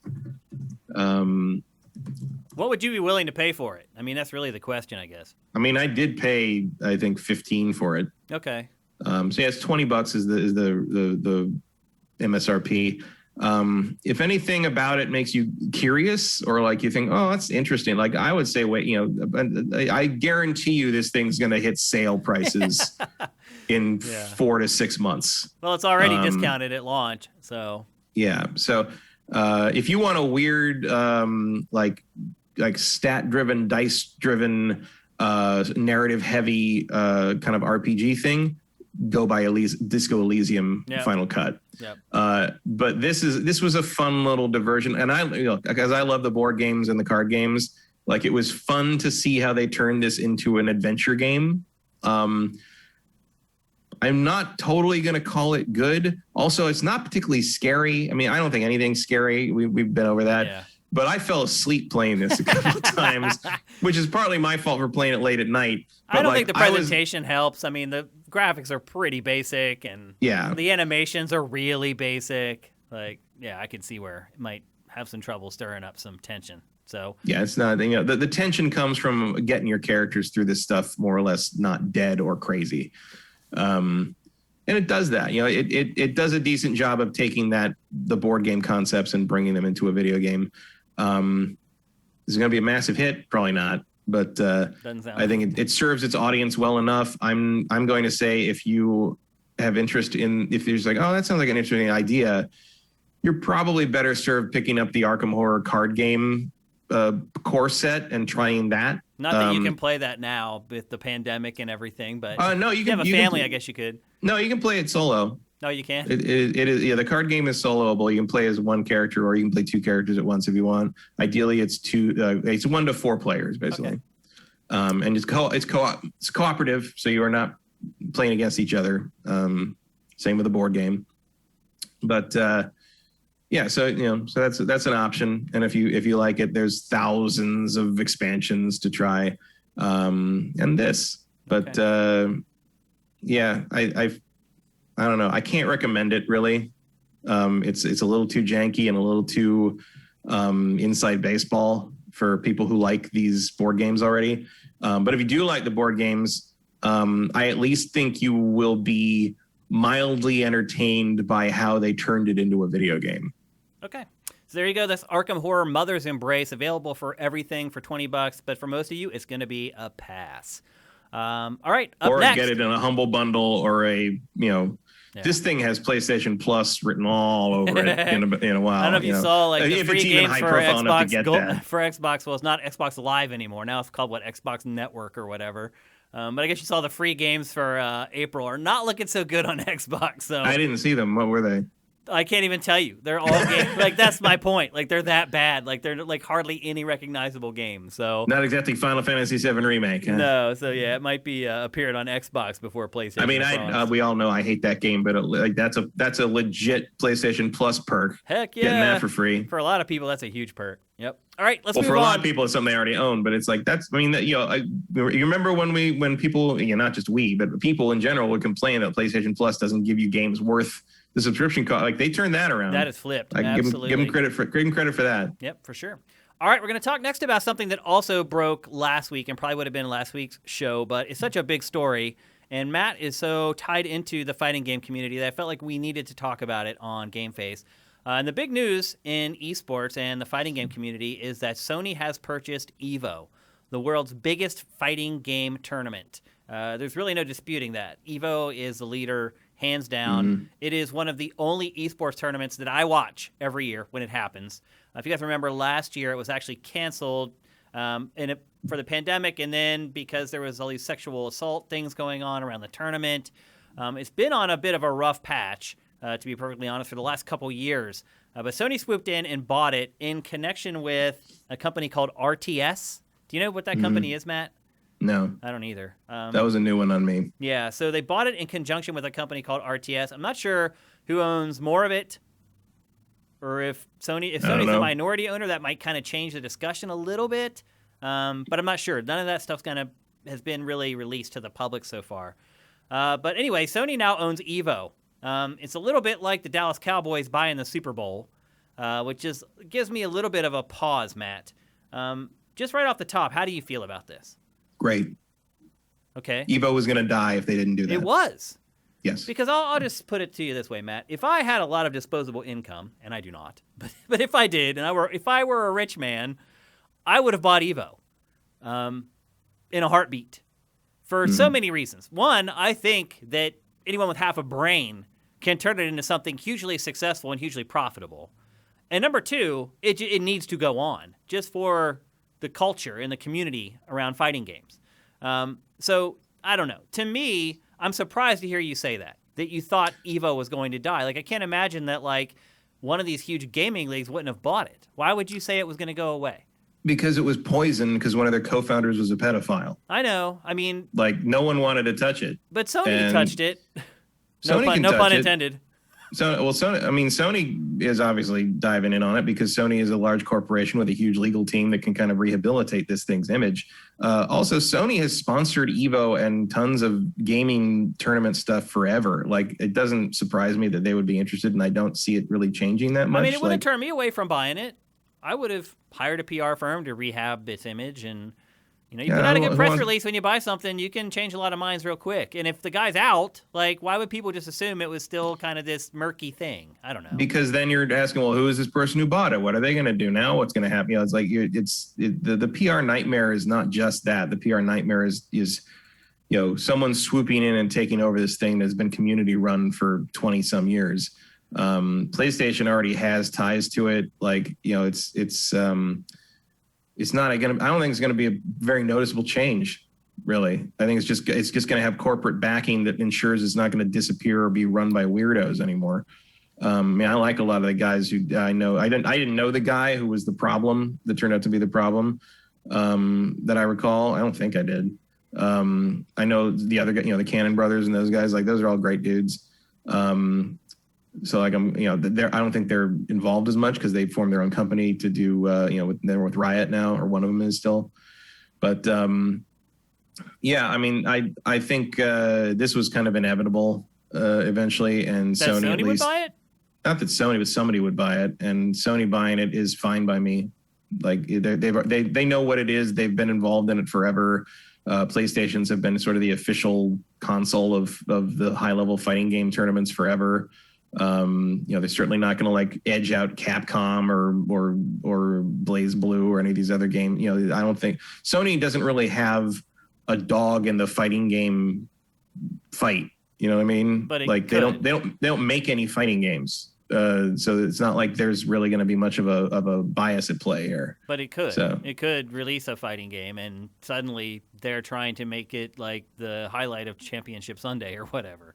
Yeah, but if anybody has any experience with the fighting game community, they know that's not going to work. Like if they're the ones writing the checks, they can do whatever they want. They can do whatever they want, but doesn't mean you can do whatever you want. It makes it a good idea. Or it's going to be a successful idea. But I mean, you already said that it was going to go away if Sony didn't buy it. So does that matter? Yeah, but that doesn't mean that the people that are watching are going to accept anything you shove down their throats. But is Sony going to care if people watch, is my point. If it's just a marketing tool for PlayStation, then do they really care if it goes from 3 million viewers to 500,000 viewers? I mean, if nobody's watching, you're not getting your PlayStation message out there. So still hitting a lot of people. I have a number of questions for you that I want you to kind of remark on. I think what you're saying there sounds like baseless paranoia to me. Okay. I'll believe it when I see it. Okay. So you don't think Sony will squeeze out Nintendo or Microsoft from being a part of the tournament? Microsoft launches a brand new fighting game. It's not gonna be a problem. I don't think so. Really? I would think Microsoft would be more likely to be a problem than Nintendo. Like you're not getting rid of Smash Brothers. Like unless you want just no. Like, do you want like the biggest blow up in the history of video game tournaments of people screaming about Sony and shit for forever? Because then don't just leave Smash Brothers there. Who does it hurt? But Matt, maybe the problem is that Nintendo doesn't want Smash Brothers at EVO now that Sony owns it. I mean, that's a different thing, right? But that's what I'm talking about. That's a problem. Well, that's not Sony's problem. It's a problem for EVO. Not really. How is it not? Smash is one of the biggest games at EVO. Yeah, but Smash is also kind of separate from the fighting game stuff. So well, Nintendo already announced that it's setting up its own huge Smash tournaments. Yeah, and it announced it after the week this was announced that Sony bought EVO. Mm-hmm. So it's not a problem? I mean, we'll see in terms of like kind of viewership and demographics, but I don't think most of the fighting game community would consider it a problem if Smash goes away. No. Now, to be fair, Nintendo has not said yet that Smash is not going to be at EVO, although it was not one of the games that was announced for the next EVO, but they said more games are coming to be announced. So I just want to be clear about that. But there is a possibility that Smash could no longer be at EVO because of the fact that Sony now owns it. Is that not true? Yeah, well, not really, because partly, but also part of the reason it might not be at EVO is because the Smash guy was the problem. And maybe they just don't want to be associated anymore. If that's Sony's idea of how to clean up the image is to remove the game that was associated with the guy who was the problem, that could be part of that. It's also, Nintendo has been notoriously sort of lackadaisical about supporting the Smash tournament community. It's weird that they would suddenly be like, okay, now we're going to do this. I don't know how the Smash community is reacting to that. I'm sure they're glad of Nintendo taking any interest whatsoever other than trying to shut their tournaments down as they have in the past. I am not sure the Smash community would be willing to trust Nintendo to kind of run the backbone of their tournament year, because they have proven to lose interest very quickly in supporting that scene. So in that sense, I would think that the Smash players would prefer to stay in sort of the mainstream fighting game community, like tournament world, like EVO, just because they've had more success there and they don't have to rely on Nintendo to do anything about it because Nintendo is somewhat unreliable in that regard. If this is Nintendo's idea of like counter programming for Sony now owning EVO, it kind of shocks me that they even care that much.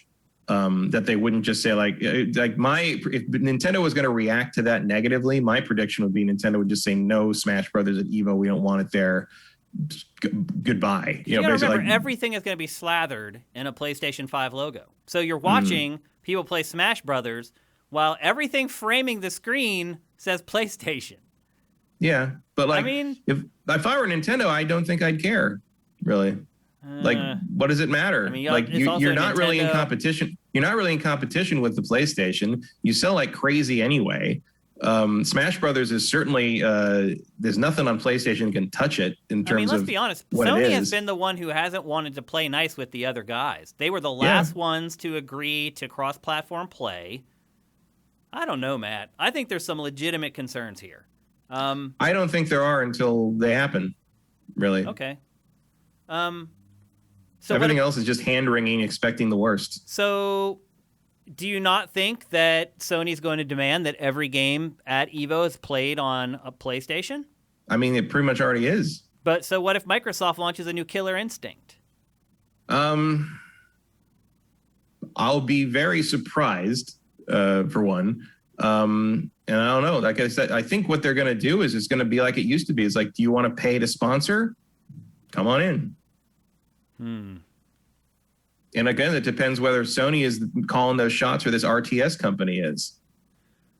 To your point like, if you want to turn this into a Sony event, I guess you could, but it doesn't make a whole lot of sense. Like, they don't traffic in fighting games. You know, the best you can do is like say like everything's played on a PlayStation here, which they've always done. You know, that's always been how it is. If it could be played on a PlayStation at EVO, it was. But what if they release, PlayStation Battle Royale 2? They release a sequel to their Smash Brothers clone. You don't think that they're going to plaster it all over EVO to try to promote it? They can try. Like, that's happened before. Like, games have done that and bought huge sponsorship at EVO or big tournaments around, over the course of the year. And it doesn't change the fact that nobody wants to play their bad game. Yeah, but it's just, you were talking earlier about you felt like viewership mattered. Do you think that stuff like that would turn off viewers from watching? Probably while that was on, but then they'll come back for the games they care about. I mean, all the commercials, or at least probably half the commercials are going to be for PlayStation stuff, is my guess. It's better than having to watch the same Razer chair commercial for the 14th time. Good point. What about the impact that this has on the fighting game industry? Does all of a sudden every fighting game become a PlayStation exclusive, or PlayStation becomes a lead platform? You have to remember, Sony helped fund Street Fighter V's development, and people were pretty salty that at first Street Fighter V was a PlayStation exclusive. Now all of a sudden, is every fighting game a PlayStation exclusive? Of course not. No? Although I would argue that most people play fighting games on PlayStation. In part just because that's what most people have sticks for already. It also has a better D-pad on the controller, I would argue. That too. And it shifts. Like, the fighting game console of choice previous gen was the 360 for the most part. And then you switched over to the PlayStation 4 last gen. And who knows what this gen will be. Probably still PlayStation 5, I would think. Because of the compatibility of stuff, nobody really wants to buy all new fighting sticks. Although a lot of people have sticks that can work on anything now, which is nice. PlayStation has been the platform of choice in most of the major tournaments for years and years and years. And certainly Street Fighter V cemented that because you had to use it. So I don't think that's going to make much of a difference. The tournament scene also is not big enough to warrant putting your game on one platform only. Like if Sony wants to pay for it, sure, but it does not make any sense for Arc Systems to put their games only on PlayStation just because EVO is owned by Sony. You're just leaving the money that you make off the Xbox people on the table there, or the Switch people or whatever. So what happens if Microsoft money hat Street Fighter, and Street Fighter is an Xbox exclusive? I would say that would probably not be possible. You mean Sony would swoop in and give Capcom more money? I think that might be a bit of a bidding war for Street Fighter 6 in that situation. Are you starting to see, though, there's some legitimate concerns with this? Not really. Really? It's just sort of doomsaying to me. It's not doomsaying. They're legitimate concerns. But why would Microsoft want to do that? For what do you mean? So people buy Xboxes. No, you're not going to buy an Xbox to play Street Fighter. Then why did Sony money had it for PlayStation 4? What's the point if you're not doing it to sell hardware? I think because Street Fighter 4 was such a huge hit that they want to get in on the ground floor with the next one, and the next one was not particularly well received in comparison. And I think Sony learned a hard lesson there about how fickle the fighting game community can be when you put out something that they consider subpar. And Street Fighter V has improved tremendously over the year. I mean, I think most people would agree that what Street Fighter V is now is not remotely comparable to what it launched as. Capcom brought it around and fixed a lot of stuff and made it a much better game. But what came out at the time, what Sony originally paid for to have on their platform, was a bit of a train wreck to most people. You start looking around, and it's like, franchises like Guilty Gear. That would be very easy for Microsoft to make exclusive to Xbox platforms. A lot of the smaller Japanese fighting franchises, it could swoop in and scoop those up, and then what happens? There's definite concerns. I mean, you always had an issue where, with that, but that was always there. You didn't, because EVO was run independently and it didn't care. It was run independently, but they could threaten. There was, if you wanted to run something on an Xbox, you were potentially threatening your sponsorship with PlayStation.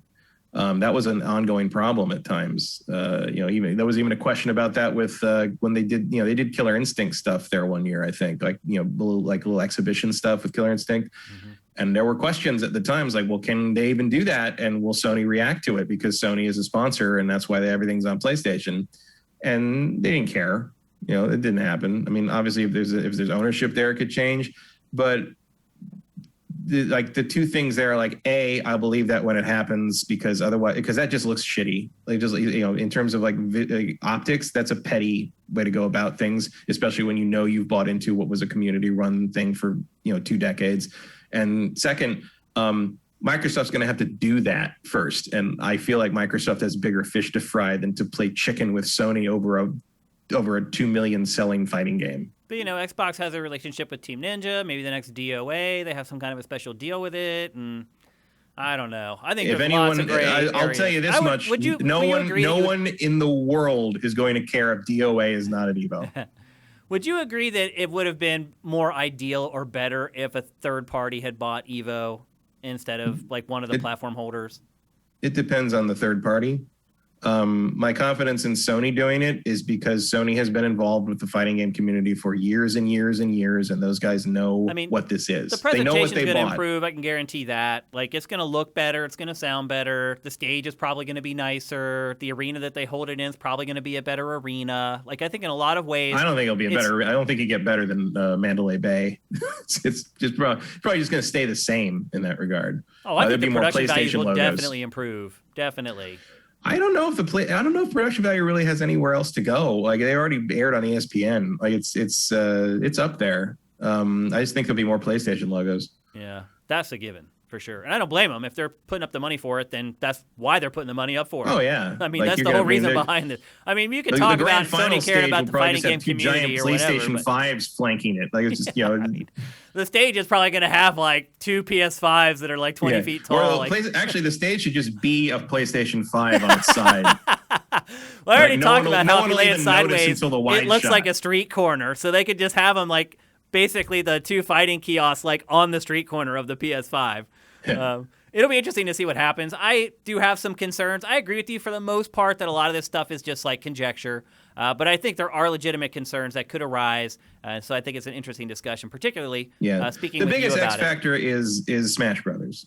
Yeah, it's huge. I mean, I don't think Sony minds Smash Brothers being there because it draws more eyeballs. Right. The question is going to be Nintendo. Mm-hmm. Is Nintendo's move on making kind of being involved in the tournament scene all of a sudden their move to try to pull Smash out of EVO so they don't have to deal with Sony or be associated with Sony? Yep. That would be in character for Nintendo, but it also feels like it would be undermining what the Smash community has worked to build for all these years. Especially if Sony is sort of we don't care, do your Smash thing. It gets, another 1.5 million people to watch for the grand finals. So that's just more, it's not like they have a competitor to Smash Brothers. I think if Sony's being honest with themselves, they're whatever that was, Battle Royale All-Stars, whatever the fuck that was. They know that was a bust. They can't compete on that level. I wouldn't be surprised they'd make another one though, Matt. I mean, people have speculated that for a long time. If that feels like throwing good money after bad, but that wouldn't be the first time Sony's done that. So, who knows? I'm trying to even picture what that would look like. I guess at least Kratos would look different now. Just Yeah, I just want him to have a move where he just says "boy" over and over again. Boy. Well, now the axe obviously boy. would be a big part of his. Yeah, but moveset. he would be a better fit for that game now. He would actually. Yeah, absolutely. But yeah, I don't know. That's a lot of ifs. That's a lot of ifs and a lot of I don't know. I would prefer that Mountain Dew or anybody else bought it. To be perfectly honest with you. Oh God, no! I would. I mean, it would have been Red Bull. Let's be honest, it would have been Red Bull. Preferred if Red Bull bought it. Honestly, absolutely. I don't Red know. Bull's great with esports. Red Bull is, but Red Bull is also more as fickle as you get. So they also got more money than God. So yeah, but they could also just drop it when it doesn't fit their spreadsheet properly. It drops below certain arbitrary levels. Like, oh, I guess Evo's done, and that's the end of that. Yeah. Sony is going to keep it going because they care about the opinions of the community to some degree. Yeah. But we'll see. We'll see how they handle it. Could be interesting.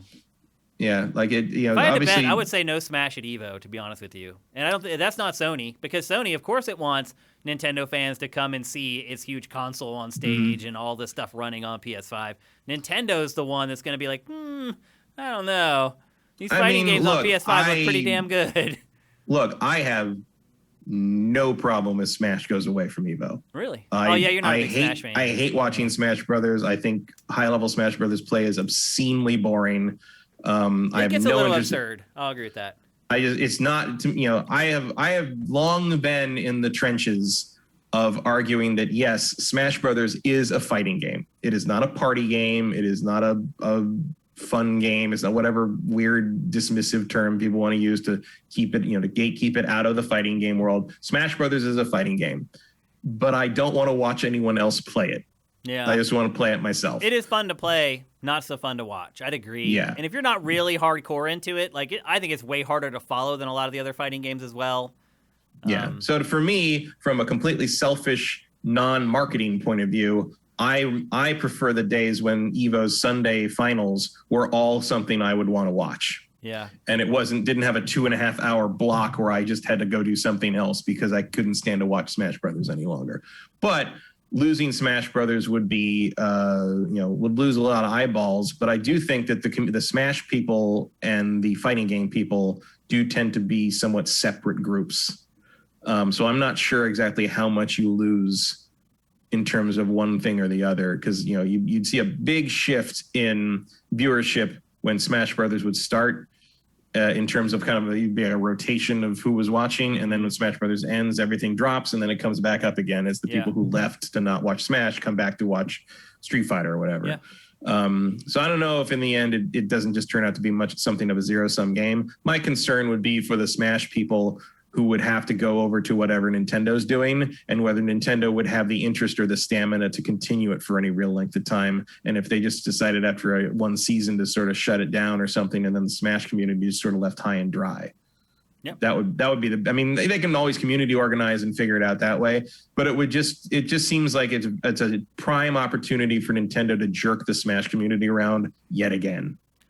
Yeah, I think Nintendo's done a pretty good job with its own esports stuff. Like those things that they do at E3, I think are pretty good. Yeah, somewhat. I just they've done the weird things where they tried to shut down the tournaments of this kind of tournament. Right. Tournament. Smash at EVO's been kind of a thing for a while, in all honesty. Like it's always been kind of this X factor. Is it going to be there this year? Is Melee going to be there this year? There's always been this weird thing going on. Yeah, well, that's the Melee thing's a whole separate argument. Right. But and the whole thing's it's better now that Ultimate is in play, because the previous one, it was sort of there was a lot of feeling of Melee should be the grand finals one, and it's only the Wii U one because Nintendo insists it be that because they want to sell that. Ultimate's netcode is trash too, which has made Nintendo reluctant to put it places where it's not in control of everything. So yeah. There's other stuff at play there for sure. Yeah, the good news is that EVO will probably be in person next time it happens, so they should be okay there. But I think the next one's EVO Online, actually. The new one is, yeah. The one for this year is online, yeah. Yeah, but next year it'll be, and we'll see. I'm not gonna fully judge EVO, the new era of EVO on online event. Yeah, did they get a pass for this year? Absolutely, because everyone's just trying to do the best they can to make anything work. So I totally get that. Before we move on, though, I do want to let everybody know exactly the games that have been announced for EVO so far. Guilty Gear Strive, the new Guilty Gear, which looks amazing. Naturally. Mortal Kombat 11 Ultimate, Street Fighter 5 Champion Edition, and Tekken 7. Those are the only games announced so far, and Evo has said that more will be announced, but that's all they've got so far. My guess is that we will get probably Blaze Blue Cross Tag Battle will be in there. Probably a couple other Japanese anime fighters, I'm guessing. Maybe it's possible. I mean, Under Night in Birth is kind of hot right now. That could be it. A lot of people want to see Dragon Ball come back, but Namco just does not give a shit. Yeah, it's so weird.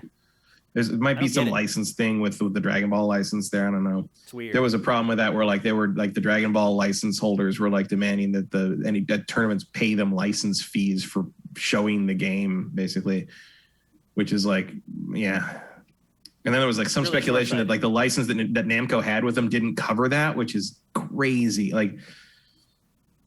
That is a shame. The Dragon Ball Fighters is a shame because it should have been huge. It was going to be huge, and then all that stuff got in its way. It's just a shame. It is a shame, absolutely.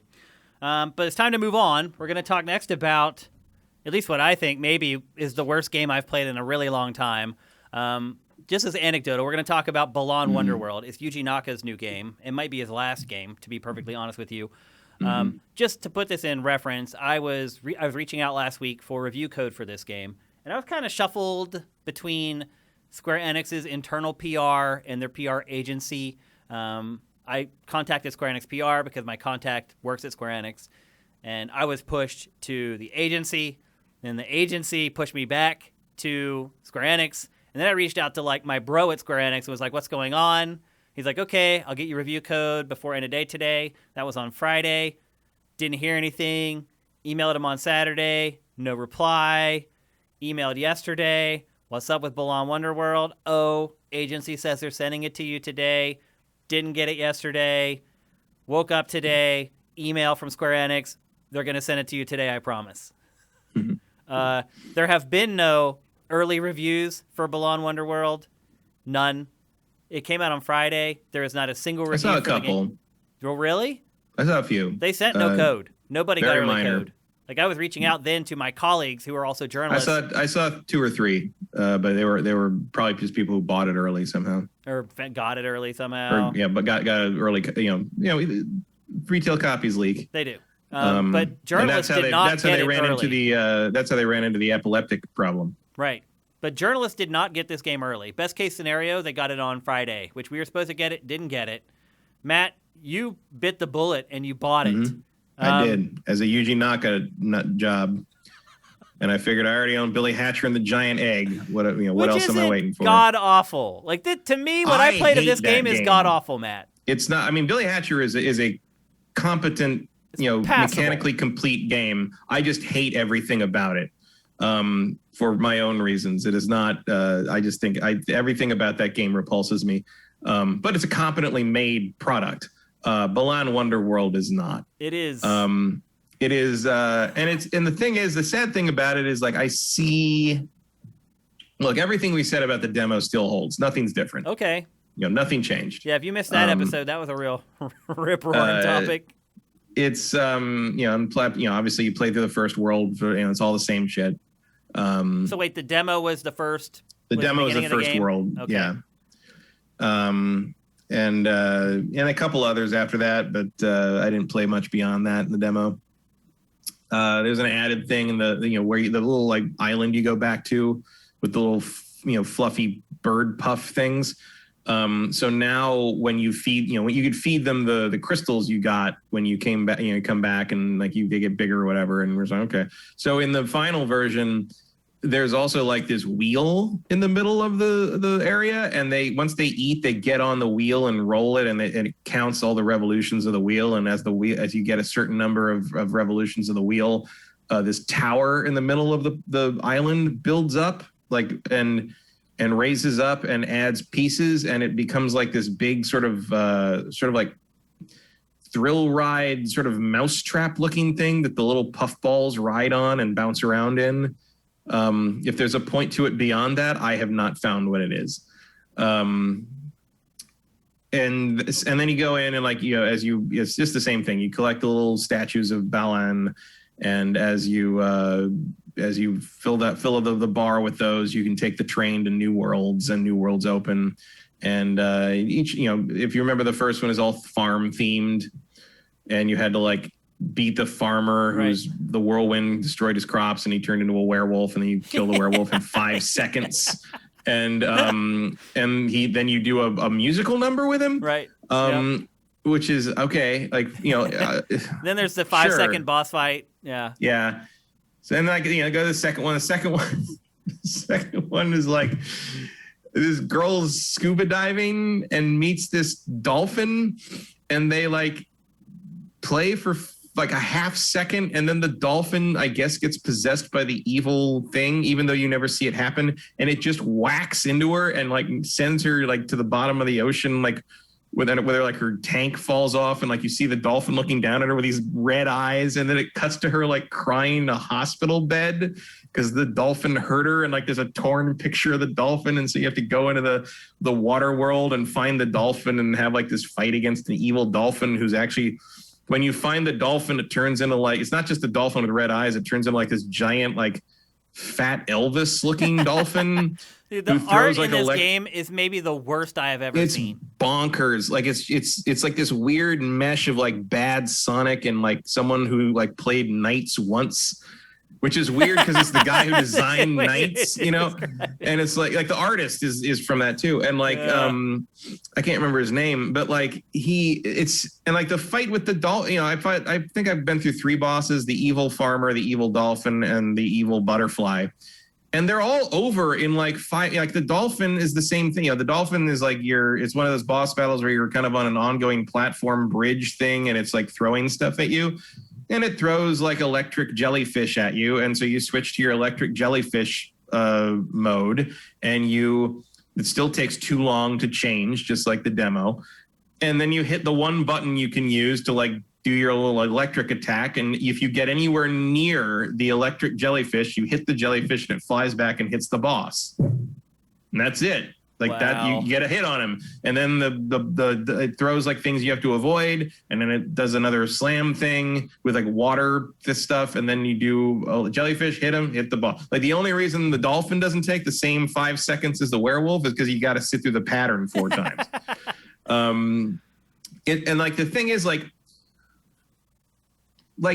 it's real easy, and I keep thinking you feel, you know, you play a game that's real easy and you're like, oh, I guess it's for kids or whatever. That's my next question. This game's so weird and twisted, is like it doesn't feel for kids. Also, like it's tapping into like what we said kids like about that the demo. Shit, though, Matt. They like somewhat, weird but stuff the way this that game has plays, no the way this game plays, like we talked about this in the about the demo, is like it's tapping into a nostalgia for 32-bit platformers that we're not sure exists for anyone. Because it's like I think I said like you have to have nostalgia for 2 or 3 Sega platformers made between 1995 and 1997 that were only available on the Saturn that no one bought or played. Which might just be me. Like I don't know if there's anyone else who even fits that description.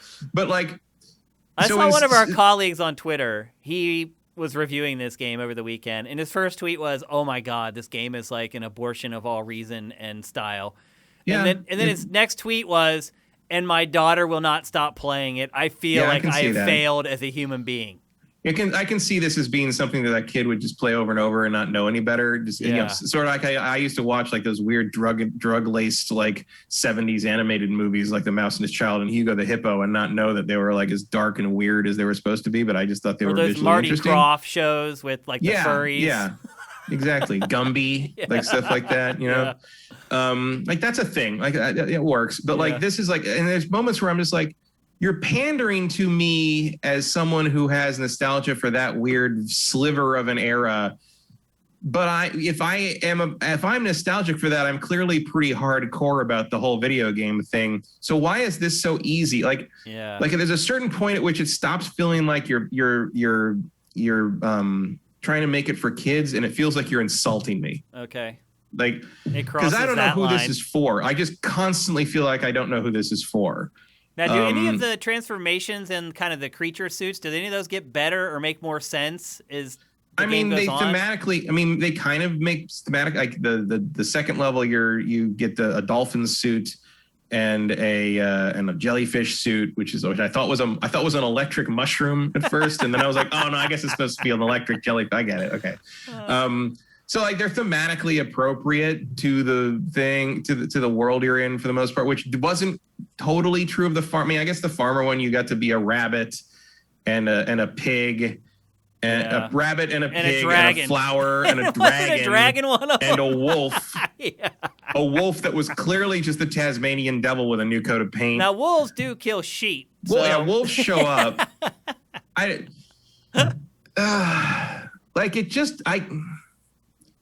Is this the end of Yuji Naka's career, Matt? It should be. I don't know if it will. I mean, look, I don't know why anybody gave him money for this in the first place. I don't either. But do you think this is and it bothers you know what really bothers me about this game? That when you start it up, it reminds me that like he named the company after this thing. I know, like, dude. What? How do you live that down? Like the fucking gardener could have told you this was not going to be a hit, and your first level's about the gardener.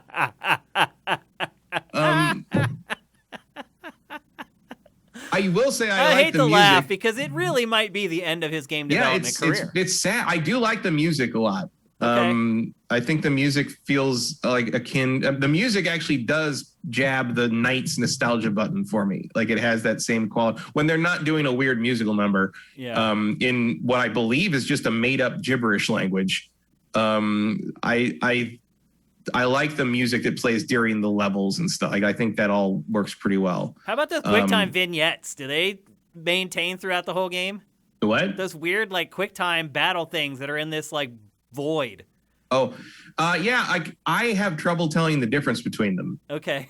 Like they stay the same basically. They're pretty much variations on the same thing. At least in each level, there's like basically the same thing twice.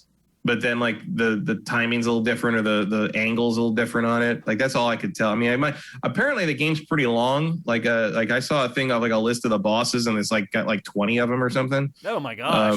So it might go on a long time, which Can you imagine working on this game for that long and nobody had the guts to tell you, man, you should stop? Well, apparently they did just stop because some of this shit just does not feel good to play. Like I don't like the moment to moment. It's floaty and weird and. Hey, did they ever speed up the transformations like we had? No, suggested? It's the same weird. You know, they take just as long and freeze you in place just as long.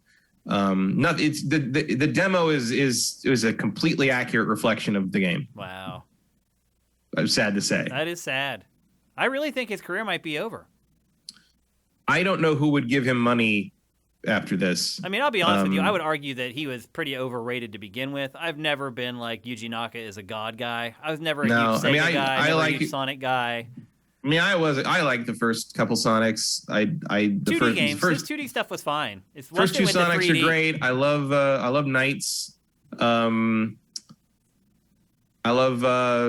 mean, he was involved in Phantasy Star Online. I like that, obviously. And I'm obviously down with that. So. And that's kind of it. He was very nice when I met him, and that's about all I got. Dude. Yeah. Like, man can rock a cream-colored suit, I'll tell you that much. I can't believe Square Enix gave this game the green light. I mean, they're as guilty as anybody else. They gave this game a green light. Yeah, I don't know. I mean, maybe they just got suckered in by it. You know, oh, that completely gibberish title is absolutely on brand for Square Enix. So, you know, I don't know. I don't know. Well, so basically you're saying is if you played the demo and you hated it like we did, then don't bother. Yeah, I have zero problem saying that this game is, you know, in the same way that It Takes Two is in the Game of the Year discussion already, this is in the worst Game of the Year discussion already. Yep. And there's a part of me that wants to say it didn't have to be, but then the other part of me says, but it was always going to be. Yeah. But you kept an open mind. You bought it. I mean, I did. I mean, I love Yuji Naka stuff. I mean, when it's firing on all cylinders, and like, yeah, I'll admit part of it was sort of like, oh, I'll throw him a bone to support him, because here's the thing. I don't believe it was made in bad faith. I don't believe it was like intentionally made as a shovelware game or a bad guy. Like it feels like the culmination of a lot of his favorite kind of like angles and tropes and ideas over the years kind of meshed together into one game.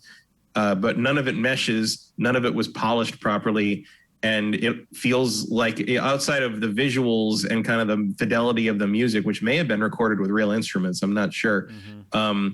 It feels archaic. Like it just in a way that is not a compliment. It feels like you made an entire platform game out of the section of nights where you fall out of nights and have to walk around on the ground. Yep. Which is not a fun part of the game. It sucks. Well, there you go. That's Balan Wonderworld. Matt, I appreciate you jumping on that grenade, man. Yeah. I didn't want to play it. I mean, I basically played this instead of Monster Hunter. Wow, that really shows what you think of Monster Hunter. It does. Honestly, I feel like I made the right decision for myself, but not for anyone else. Let's put it that way. Well, I appreciate it, man. There you go. As we guessed and thought, Balan Wonderworld, a huge pass. Yeah. All right. Huge imagination on display, but just it's not fun to play. Yep. So we move on from the death of Yuji Naka's career to the death of several PlayStation platforms. It was announced in the last week that Sony is sending the PlayStation 3, the PSP, and the Vita out to pasture permanently. It's a little odd to me, Matt, that the PSP lived as long as the Vita, and the PS3 for that matter. It's crazy how long Sony was like letting the PSP live. To be perfect. I think that all that stuff was all just connected. You think? Like, I feel like it's just, I think the store and all that was just, I think the stores of all three of those systems were all just sort of interconnected in a way that you pull the plug on one, you pull the plug on all of them. And just so you guys know what's going on in case you missed it, not everything is going away. Basically, the store is closing for those three platforms. You'll no longer be able to buy games for any of those three. And which makes me wonder, like, so the PSP Go is dead. Yeah. Because it's download only. At least the PSP. I mean, you can still download stuff you bought, but you will never be able to add another thing. You can still download them, but otherwise, you can't buy any new games for the PSP Go. And obviously, UMDs do not work in the PSP Go. So, and you do have some time. It's July 2nd, I believe, for... Yes. July 2nd for PSP and PS3, and then August 27th for the Vita. So they're giving the Vita an extra 2 months-ish over those other because two Vita platforms. Means life. You can't kill it that easy. And so as Matt said, you can, in fact, I'll just read this. This is like Sony's official statement. Let's see. Purchasing digital content, making in-game purchases, and redeeming gift cards will be cut off. Gift cards redeemed on those platforms will remain in the PSN wallet and can only be used for PS4 or PS5 content.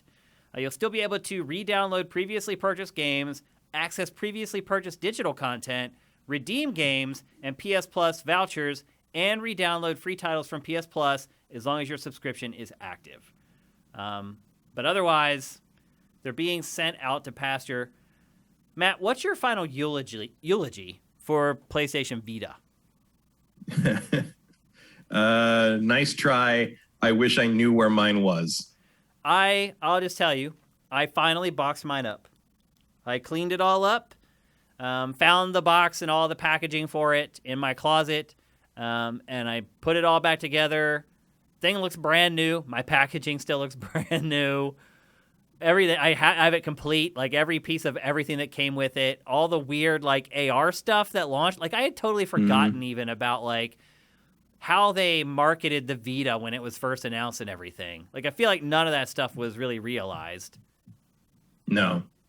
I know some people that love it, but I think a lot of people love it because it's jailbroken and they use it for like homebrew. Yeah, that and the emulator scene embraced it very much. The problem with the Vita, and I know I have it around here somewhere. I don't know. I don't know. Probably in a closet somewhere. Maybe it's up in the nightstand. I don't know. The problem I had with it was that like when it was launching, Sony came out and was just like, we realized that the mistake we made with the PSP was to just put a bunch of lesser versions of PlayStation 3 games on it. So like, what was the point of owning it? If you had also had their console, you just play better versions of those games on that console. Why would you bother playing.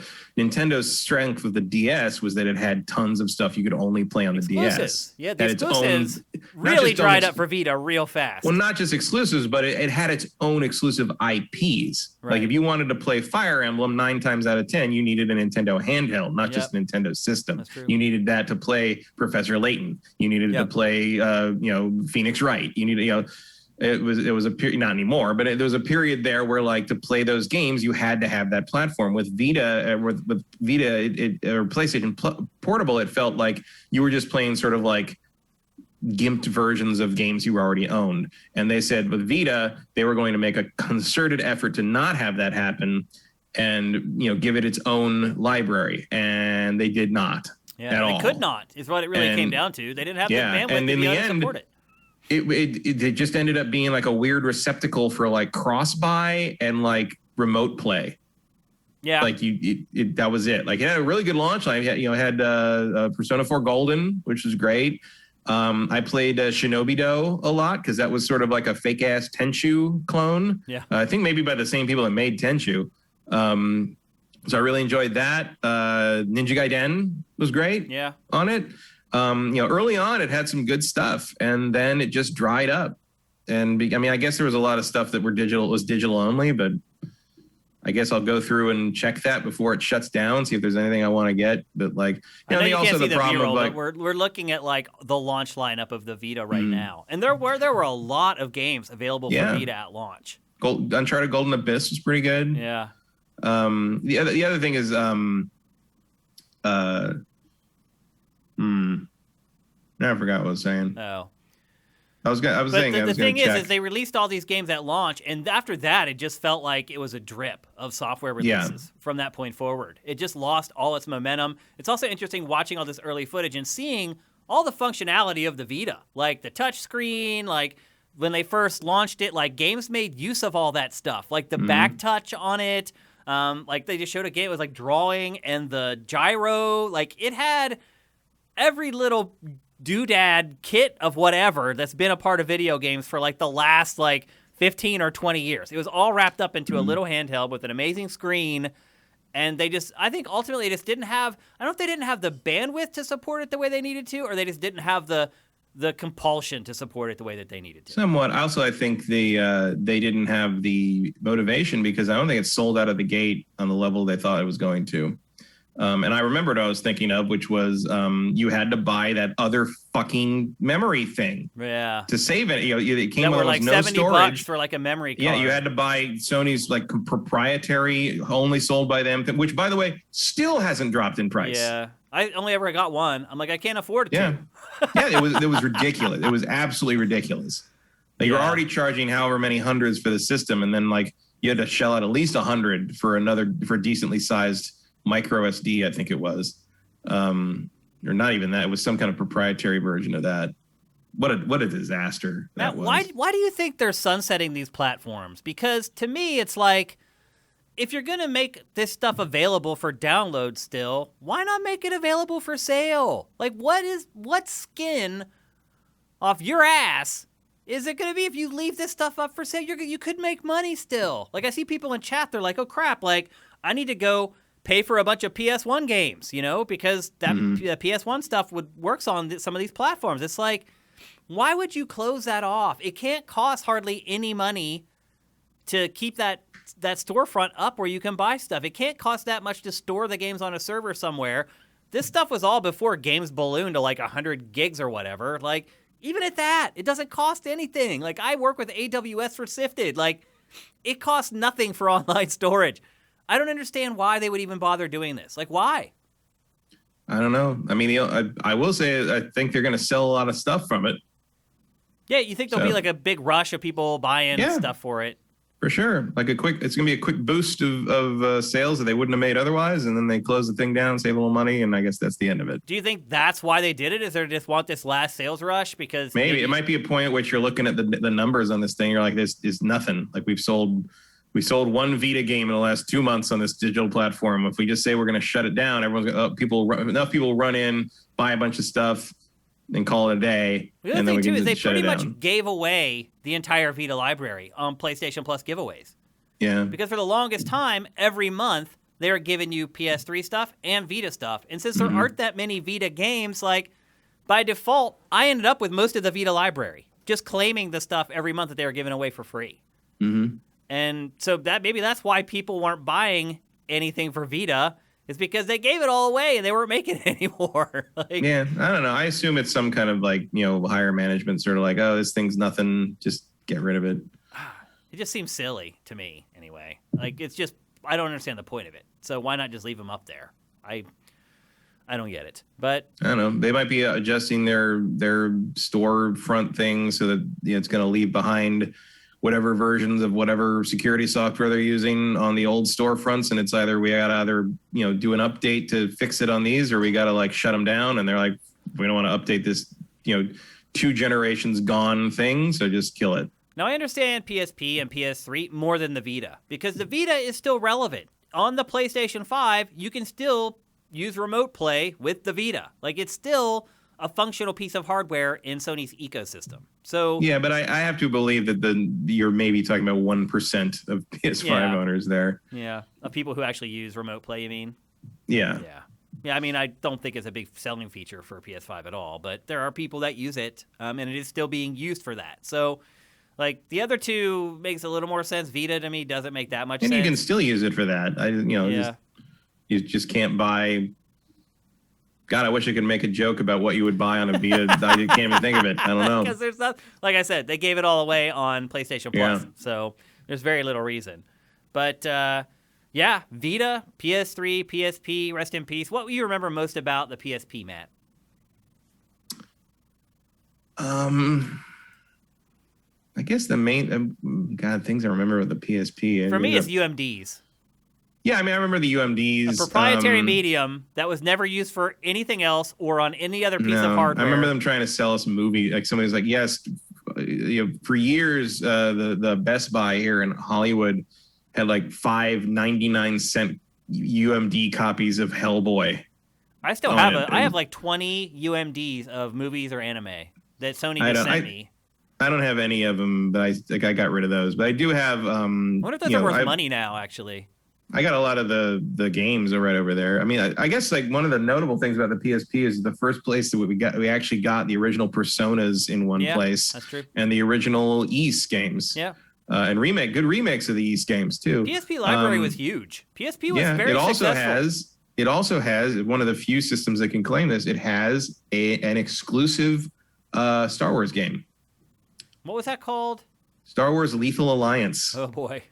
Where you play as the Twi'lek girl with the droid sidekick. It's like a smuggler. It's one of the only Star Wars games. It's an exclusive. It's all original characters, and the character is not a Jedi. Wow. It's an extremely unusual Star Wars game. It's not very good because it has the camera controls, like almost every PSP game, is garbage. Disaster. But it was there. It's the only thing. It's the only thing it's ever been on. It's never been ported forward to anything. It's probably the only place you're ever going to be able to play it. Yeah, for Sifted HQ, I did a Closet Raiders. I showed off a lot of my PSP. I have an ungodly amount of UMDs. I have so many PSP games because it was while we were at X-Play, and they knew that we would review anything on X-Play. And so they were just sending me these UMDs of like these god-awful like ports for PSP, and we covered them all. I mean, right over here, I have like all those, and I have 15 Vita games sitting right there. I think my stack of Vita games is like 8 or 10. I got Street Fighter Cross Tekken and Ultimate Marvel vs. Capcom 3 and Ragnarok Odyssey, the Danganronpas, Freedom Wars. I think there's a Hot Shots Golf in there. Like, I played a lot of Hot Shots Golf on not all for Sony nothing. handhelds. That's pretty much what I use it for, was to play Hot Shots Golf. That's pretty much it. Both the PSP and the Vita. And all my PSP games are under it. You got the Personas and the Ys games, Monster Hunter Freedom 2. Why do I own that? Because you love Monster Hunter, and it segues perfectly into our next topic. Valkyrie Profile, Wipeout Pure, that was great. That was good, yeah. Lunar, Silver Star Story. There were so many games for PSP. No one ever thinks about insane. Lunar anymore. Yeah, it disappeared. Where are you, Vic Ireland? Yep. But I think we'll never get another Sony handheld either. I think that... No, I think they learned their lesson I think that on ship that. has sailed. Yeah, I think it's over. So I there mean, you can't go. say they didn't like give it a college try. They tried, and they gave it a good try. They released great hardware with the Vita, but yeah, Vita was a solid piece of hardware. Just they didn't. I think they gained a new appreciation for Nintendo through their handheld experiments, because they're like, wow, Nintendo managed to sustain its console business and its handheld business, and we could not. Mm-hmm. Pretty impressive what Nintendo did. And now Nintendo got really smart and just combined them both into one platform, so it only has to support one. It even wised up as well. So there you go. Sony's gone the complete opposite direction and instead makes tables. Yeah, exactly. PlayStation 5 can be eaten off of as a place setting, which is pretty much the opposite of being portable. That's true. So there you go. The final nail in the coffins of the PSP, the Vita, and the PlayStation 3. And with that, it's time to move on to our last topic of GameFace 249. You didn't even think there was room for another nail, but here we are. Yeah. Well, that's the final one for sure. And we're going to talk about Monster Hunter Rise, the brand new Monster Hunter game from Capcom, which is, for the time being, a Switch exclusive. And I had mentioned earlier in the show, and I should probably just bring this up right out of the gate, how impressed I have been with this game visually. I play this game, and I look over at my little Switch sitting there, and I am shocked that that little thing can put out the visuals that this game provides. The monsters in this game look amazing. There's all kinds of crazy effects going on, like fur shading. And best of all, and most impressive of all, is it runs steady. It's not 60 frames per second or anything. It's probably locked at 30, but it's locked. Like, I've never had any slowdown playing this game. And the creatures, almost at all times, are bigger than the screen can hold. And the other thing I would say about this game is it's insane. Like, as you're playing this game, there is so much madness going on, because you have the 4 hunters, so you and the 3 other people you're playing with online, and then each one of them have a pet that they take along with them. So when you play online, you can only take 1 pet with you, and you have to choose between either the dog or the cat. And when you play offline, you can take 2 pets with you. But so that's 4 characters and 4 pets all attacking these gigantic creatures. So there's lots of stuff going on. The worlds are big. There's all kinds of reflections and stuff in the water and the puddles. It's an impressive-looking game, to say the least. Also, you're seeing right now, character creation in this, pretty darn good. I was also impressed with that. Like, I managed to get pretty close to me. But that's really what this game is about. And that is one thing that has not changed with this version of Monster Hunter. It is still essentially the same gameplay loop. Go out, kill monsters, pick up the drops, take the drops back to your village, go to the smithing stations, go to the customization stations, and use what you picked up from your hunts to build new armor and new cosmetics. That part of Monster Hunter has not changed, and I think most people probably would be pissed off if it did change. Another thing about Monster Hunter that has not changed with Monster Hunter Rise is the lack of a story. This cutscene that you're seeing right here is pretty much the only cutscene in the game. You wake up, you're a hunter, the village is under attack by this thing called the Calamity. Basically, there's just a bunch of monsters that are marauding, trying to take down your village. Why? Who knows? Who cares? They don't explain it. It doesn't really matter. It's just an excuse for you to go out and kill monsters. Now, yeah, I mean, that's better than the Monster Hunter Worlds, where it was just like, we are here to study and respect all these creatures, which is why we're going to kill them all and wear their skins. And that's what this game is. I mean, one thing that is kind of cool about the franchise is the monsters that you kill are reflected in the items you can build with them. So if you kill a monster that's predominantly white, the armor that you end up building out of the drops from that monster look like that monster. The armor's white. Same thing with all the things that you do with the weapons. They carry the theme from the creatures into the cosmetics and the weapons and the armor that you get. That's good, because that's in the past that has been sort of intermittent. Yeah, that is definitely even in the same game. Yeah, it's like, oh, well, the Rathalos armor looks like the Rathalos, but everything else could be like, who knows? There are a few changes to this game that I think Capcom has tried to sell as bigger changes than they ultimately are once you play the game. And the first are the buddies, the pets that I was talking about earlier. There are 2 types. There's a dog and there's a cat. But there's much more to it than that. There is a hub just for the buddy stuff. And you can go and you can basically buy new buddies. You can get 2 for free when you start. You get 1 of each type for free. And you can crazy customize them however you want. And the customization for the buddies, also really impressive, also really in-depth. Also, the drops that you get and all that stuff that you gather as you play also goes into how you customize the buddies. But there's an entire hub for the buddies that you can go into where you can buy them, then you can train them, and then you can gear them up. It's like, they all have different weapons as far as like the weapons that they hold in their mouths. Who was it? Somebody on Twitter, maybe it was Kanata, but somebody was just like, Monster Hunter Rise is just systems on systems on systems on systems on systems. Matt, it's even insane. By Monster Hunter standards. It's insane, Matt. Like, I pity the fool who picks this as the first Monster Hunter they're going to play. I played World for probably 40 hours-ish. I played Monster Hunter Try, my guess, like 200 hours. I'm not even exaggerating. I played it a ton, and I still feel like a fish out of water playing this game. It's insane. It's insane. For anyone who's worried that they were going to oversimplify the Switch version, nope. No. This is Monster Hunter. Well, the other thing is, like, you had to only worry about this crap for your character before. Now you have to worry about. Now you have two more, and the systems for them are just as deep.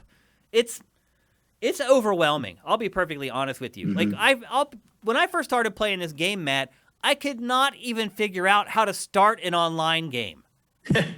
I couldn't. I saw people asking that on Reddit.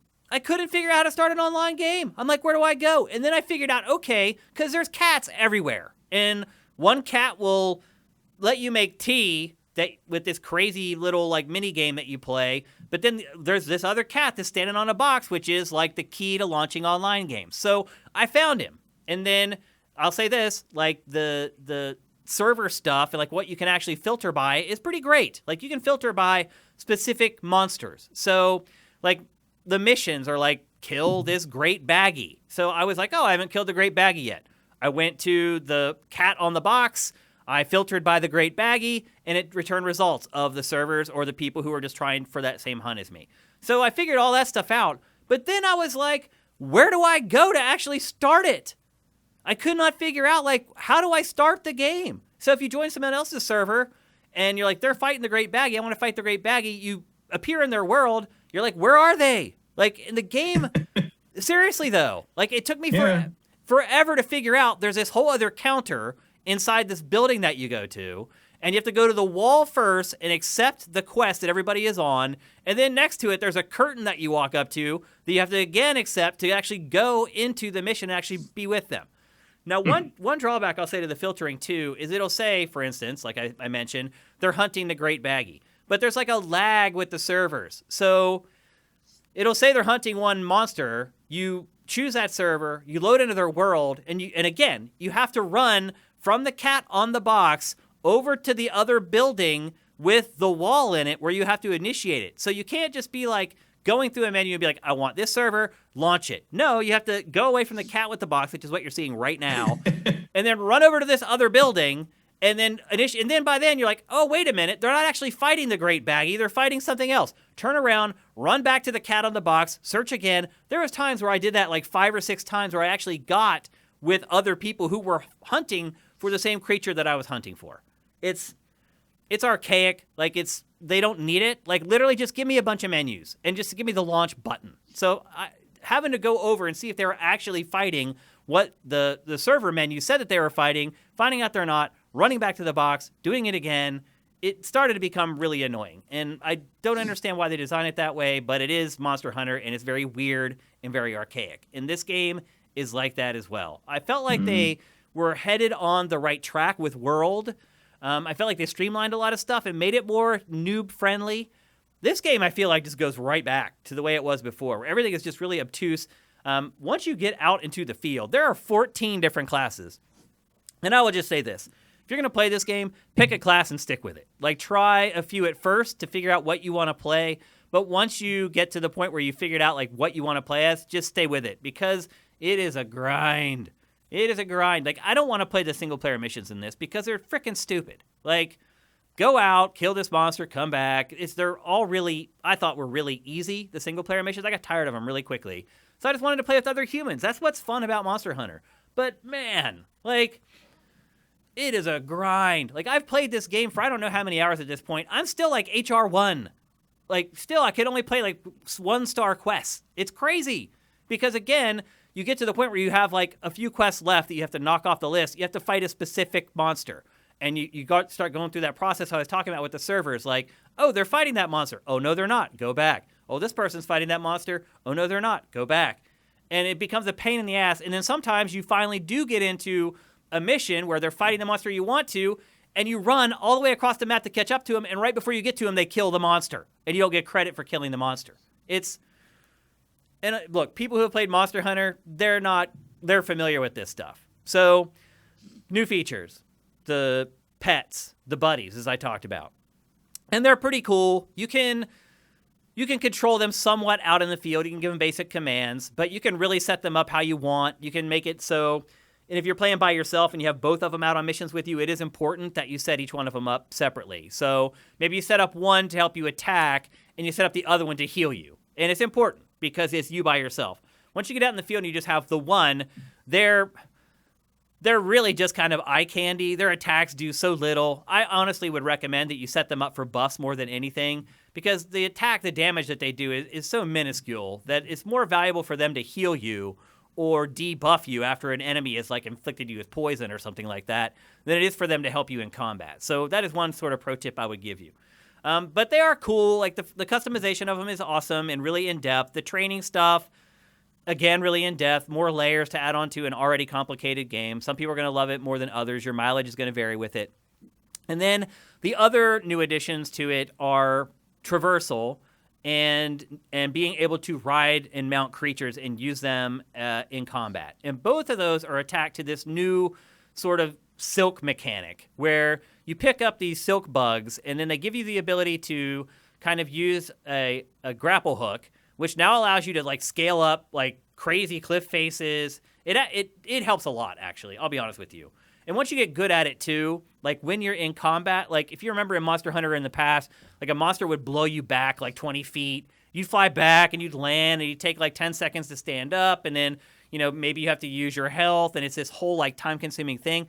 Once you get used to using like the hook shot stuff with the silk stuff, you can, like, when they knock you back, you can just immediately, like, hook shot, like, right back into the battle. I thought that was great.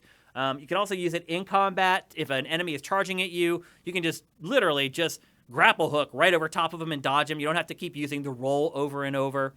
And then really the most important part, and what you're seeing right now in the B-roll, is the silk stuff lets you take over monsters. So you have attacks. They're called, look at my notes here. It's a very specific name for them. They're called silk bind attacks. And basically they're your specials. And as you go through the game, you can build up more like silk worms or silk whatever they're called that govern silk like spiders. Silk spiders or whatever they're called. That govern I think all they're spiders, stuff. yeah. And I did play the demo of this, okay. So I'm familiar with that. But the demo mostly just confirmed that I fucking hate Monster Hunter. Like, I hate playing this game. Like, so I just decided to let you do that. Yeah. Well, you jumped on Balan, so I jumped on this. I honestly decided I'd rather spend money on Balan Wonderworld than put myself through another Monster Hunter game that I knew I wouldn't play for more than an hour. So yeah, that's where I hate this game. Well, the Silkbind attacks, they're like your specials, and you have a different attack for all 14 of the classes, and they're fun at first, and they're cool at first, and they do a lot of damage, but the objective is to weaken the monster to the point where you can then use this silk stuff to mount them and use them either to finish them off, because you can run them into objects and it takes off a huge amount of health, or use them to attack the other monsters. And I will say this, it does add a lot of strategy to the combat in a game that needed it, because this game can be a grind, like a big-time grind, if in its old form. No, and surely it not. still is a Monster Hunter game. It still is, to be perfectly honest with you, but the silk stuff definitely does mix it up. Like the traversal, being able to scale huge walls and cliff faces, you can. I mean, when you get good at it, you can literally almost Spider-Man through the levels, which is pretty. I mean, cool. I like the silk shot thing was cool. Being able to ride monsters. I mean, that should be right up my alley as a kaiju fan. I think it controls like garbage. A lot of it depends on the class that you choose. Which one were you playing as? I played as the longsword guy and the big butcher knife.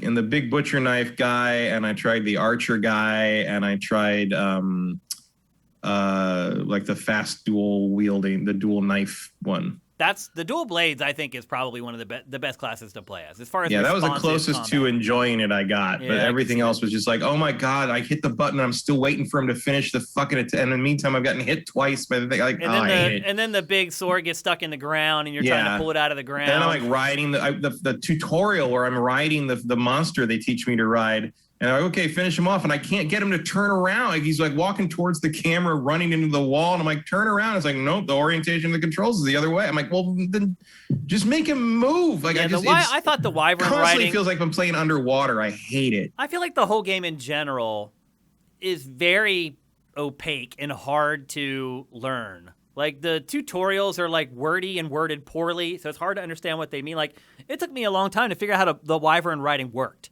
Like, how do I use, like, my silk bind attacks to weaken him down? How do I use them to trap him to the ground? So all that stuff took way, like, once I like, even that was just like, it's like, oh, you use the silk bind stuff to do the silk bind and get the silk bind thing on the thing. Like, on the silk bind attack, well, use it. I think you can do this silk bind or the other silk bind. I'm like, what? Like, what the fuck is a silk bind attack? And then the crazy part is once you learn how to do it, you're like, oh my God. You're like, oh, right. Like, really? That makes sense now. That's the best way you can explain how to do this crap? Like, it's like a brick once you wall. do the thing, you're like, oh, okay, I see what is it. Why did you spend 3 pages trying to tell me, like, it's so easy. I can explain it to somebody in like 2 sentences. And why did you give me 5 pages to explain it? Like, it's like, and that's the other thing. Like, once you're out in the field, there are so many modifier buttons, and sometimes they change. So sometimes you can hold like ZL, and you can cycle through the stuff in the bottom right hand of the screen, your items and everything, with the directional buttons.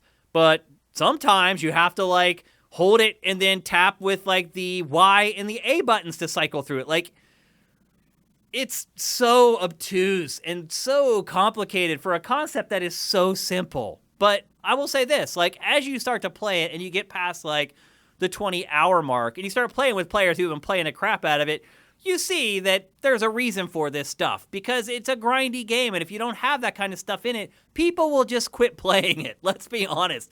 Like, you have to have this stuff that takes a while to really understand and come to grips with, or just learn the muscle memory from it. Otherwise, the game gets really boring really quickly.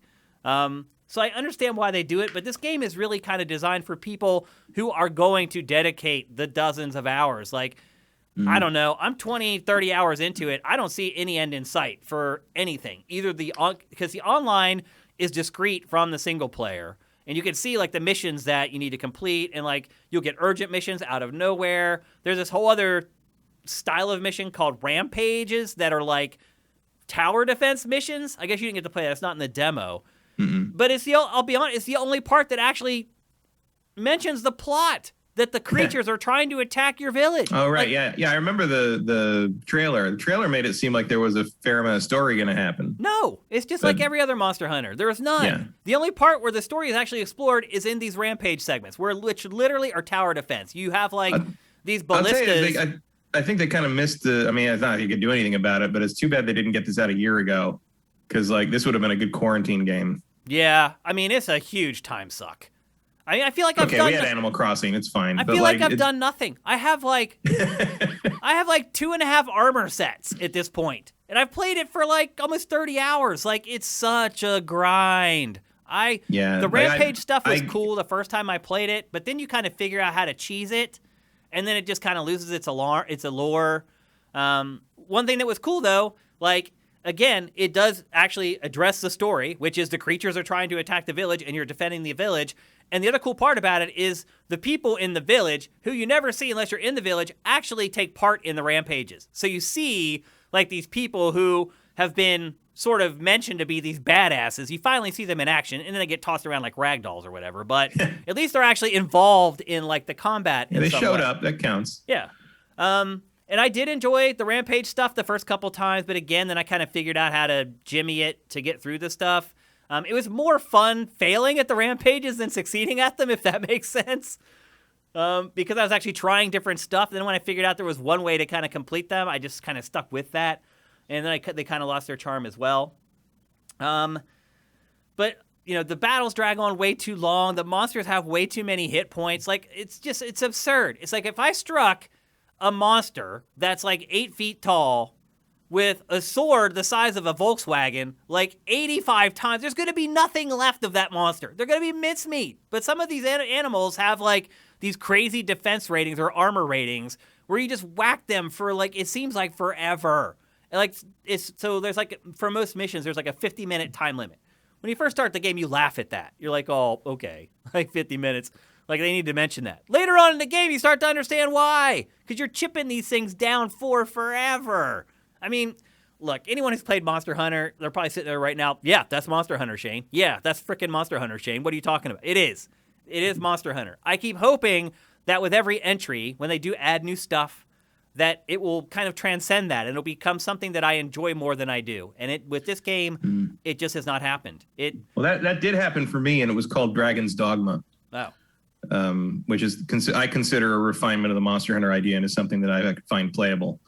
Monster Hunter is not for me, and I am at peace with that at this point. Like, I wish it was, because I like the concept, and I like the idea of like killing these monsters, hunting these monsters down, and using them to craft like, you know, items and gear that like clearly looks like it came from the monster, and sort of like I like all that. I also played Monster Hunter Tri probably 150 hours with my online group and stuff. I never liked it once. And but not like much has changed since then, Matt. Like, it's crazy. Everyone wanted to play it, so I played it, and I just sort of went along with it. And I never really felt like I learned what I was doing properly. I just sort of went with it.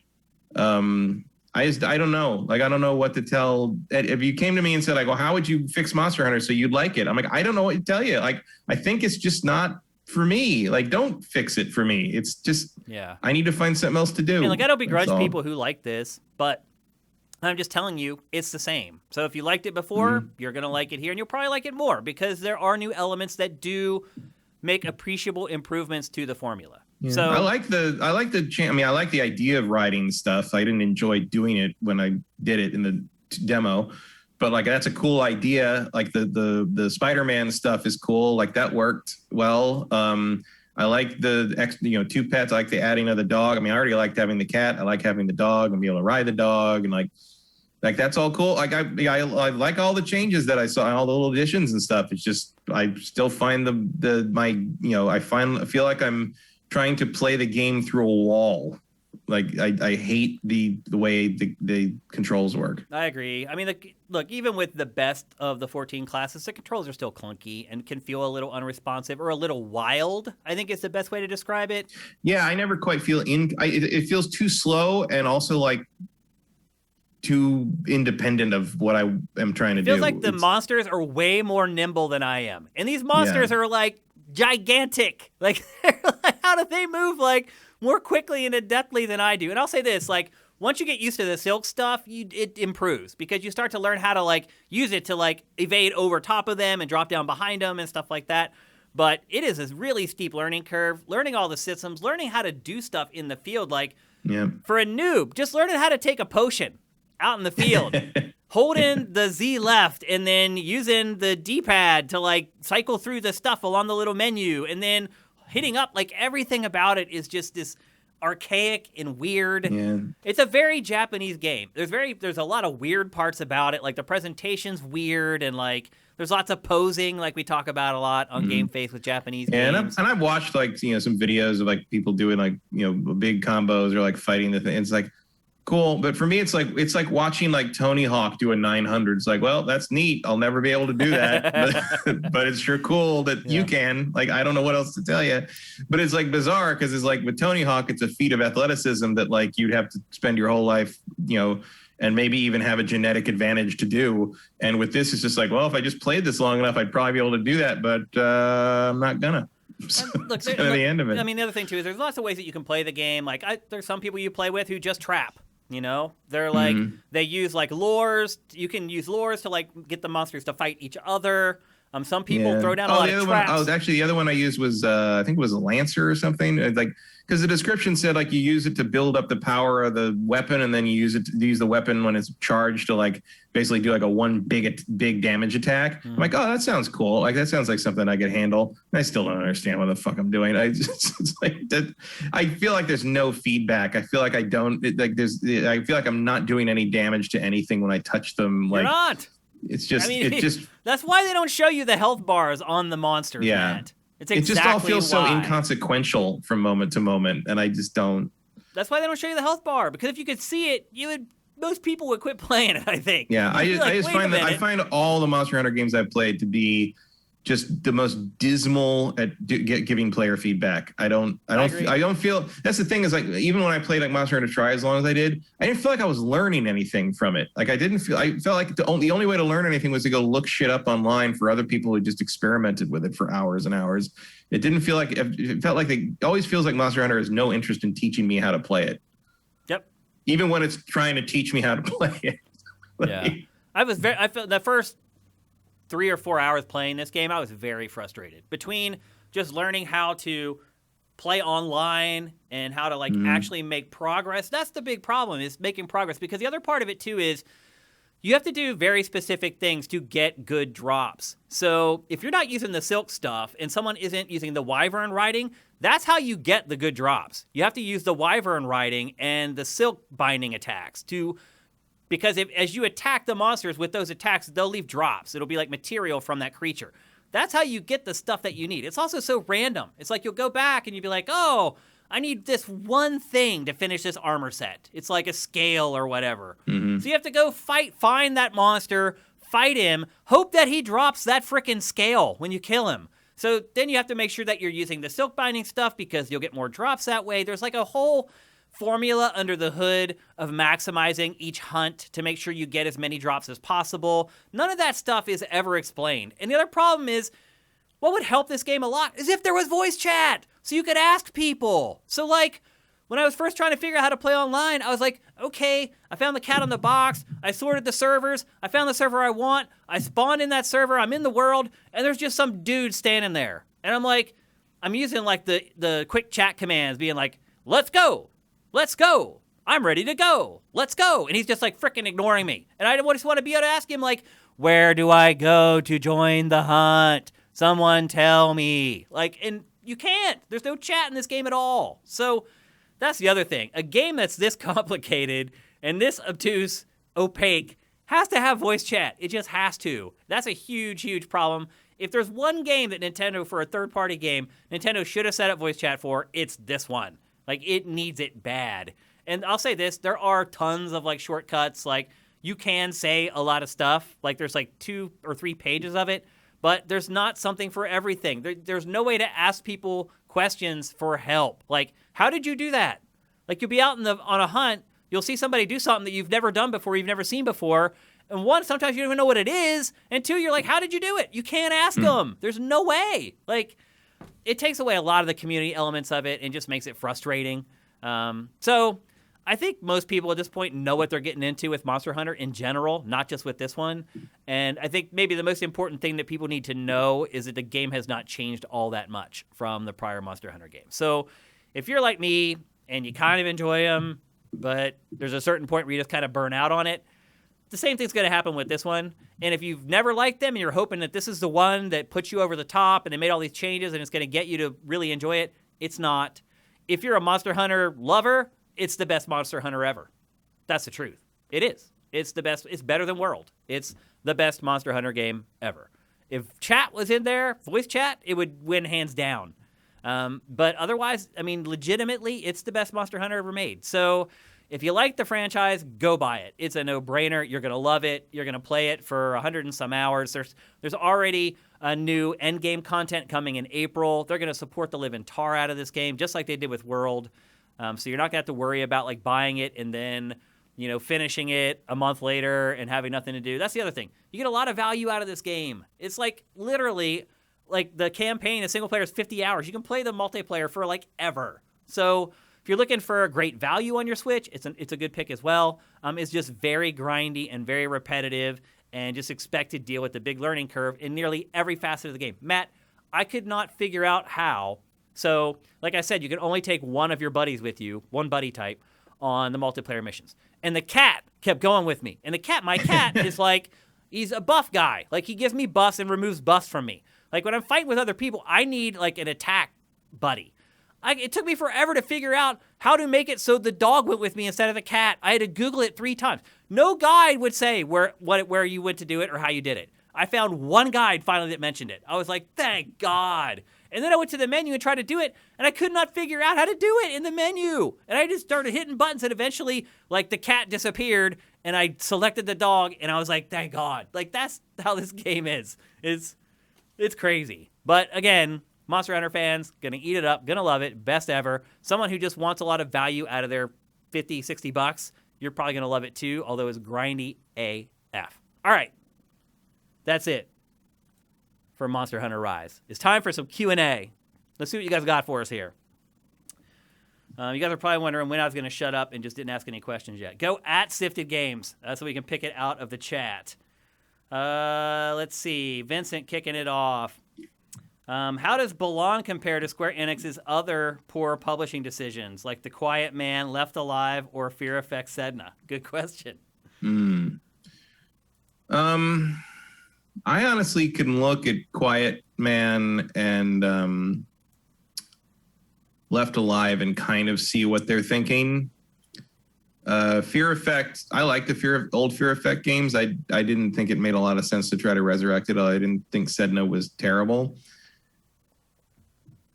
I don't know what I mean, I played 2 of those games. This game, based upon what I played, is way worse than 2 that I played. Although Sedna's pretty bad.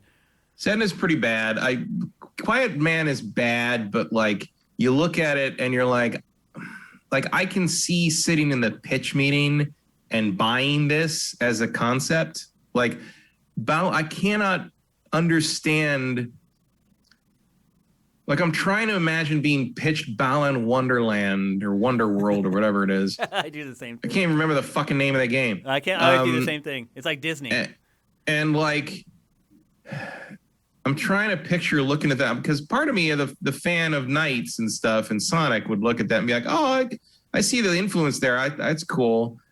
You realize no one is going to want this, right? Like I don't understand I wonder if there's some kind of like, Naka's reputation thing at play here.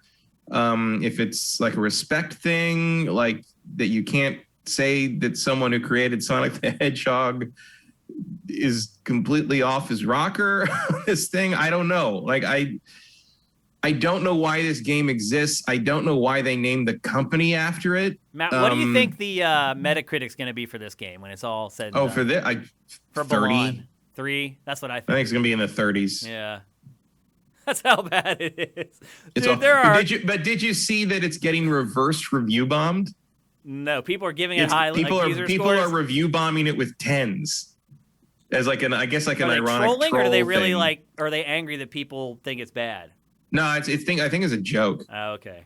I think it's like a meta thing, and like because all the reviews are about the same. Because now he's going to think that the fans liked it. Yeah, I think it's a play on that thing where like you get, it's like the reverse Last Jedi. People are mean. Where the critics loved it and it's funny almost everyone loved The 10. Last Jedi, but there's a contingent of people who have time to review bomb something that did not. So. Let's see. It's the new Knack, basically. Except Knack was a competently made game. Here's a good one from a bunch of jerks. Any thoughts on the upcoming Mortal Kombat movie? I thought the trailer was terrible, and it made me laugh. The new one? Yeah. I didn't see the new trailer. I mean the first trailer for the new movie. Oh. I mean, I felt like Mortal Kombat to me. I mean, it looked corny and cheesy as crap. Yeah, but I mean that's Mortal Kombat. It is. I like that when he made the sword out of the guy's blood. That's about that kind of like that kind of nails what how the cheese level of what Mortal Kombat should be. I mean, I'll watch it. Why not? It looks pretty bad, I think. I saw the response to it online was like overwhelmingly positive, and I was like, you people are on drugs. Like, this thing looks terrible. I thought it looked terrible. I mean, there are people who like the Snyder Cut, too. What are you going to do? Yeah, exactly. Let's see. Justin Horman, has the Ninja Gaiden Master Collection being based on the Sigma versions affected any interest you might have had in it? Well, of course, y'all know I love Ninja Gaiden Sigma because I worked on the documentary for it. I'm kidding. I mean, I honestly don't get the hate for Sigma. I do. That makes it a pass for me. Really? Yeah. What makes you hate the Sigma version so much? The changes to the combats are bad. Ninja Gaiden 2 in particular, they ruined the game. So the Sigma on the first one is fine. Ninja Gaiden Black is better, but Sigma's fine. Dude, how about them losing the code to Black? Yeah. Wow. What the fuck? I mean, how do you do? What a disaster. Having spent 2 weeks with Team Ninja, I absolutely know how they could do that. True. They were also completely disorganized and drunk half the time. Tons of code have been lost by Japanese game studios. There was not a huge emphasis towards preservation in on that side of the pond for some reason. Some very important games have been, Panzer Dragoon Saga, it's gone. So it doesn't completely shock me. I just, and look, the normal versions are Black, and the 360 version of 2 are backwards compatible and look great on Xbox One and Xbox Series X. So if you want to play them, you can play those. They're available for not a ridiculous amount of money digitally. They go on sale pretty regularly. There's no tragedy there really, but like Ninja Gaiden 2 Sigma is an inferior game. They removed all the blood stuff. They toned all that down. They changed the enemy position. It's an easier game because of it. And a lot of it was changed because the PlayStation 3 just couldn't handle it. Mm-hmm. So they had to strip some stuff out to make it run well. Team Ninja wasn't going to write to the metal on the PS3. Right. Well, because you already had the game. Like it was, porting stuff to the PS3 was a lot harder than writing it from the ground up. Yeah. So yeah, I mean, you can find video comparisons on YouTube of 2 versus Sigma, and like the difference is stark. It's a shame, really, that they couldn't have the original there, because at least a way to play it outside of the Xbox environment. Yep. But it's crazy though. I would be more upset. Lost their code. Yeah, I'd be more upset if there was no way to play Ninja Gaiden Black and 2 now. If it was no backwards compatibility, if there's just no way to play it without the original hardware, that would be more of a tragedy to me. This is just sort of like, well, I mean, I think we all kind of expected it to some degree anyway, to be Sigma, but whatever. They call it the definitive versions of the games. Yeah, well, they're full of shit. Here's one from EDH420. With online gaming suffering from toxicity, making Shane not wanting to use his headset for multiplayer, could Sifted start private game servers reserved for Sifted members and their friends? Interesting. I don't know if you guys ever search for stuff when you're playing games online, but anytime I play an online game, I create a clan for Sifted. And usually you should be able to search it by Sifted, and you should be able to find it. I think some people found our clan for the Division 2. Because when I played it, no one was in the clan but me. And then, as I said in a prior episode of GameFace, I re-downloaded it to play it with my buddy in Philadelphia, and I noticed that there were now people in the clan. So some people have found it.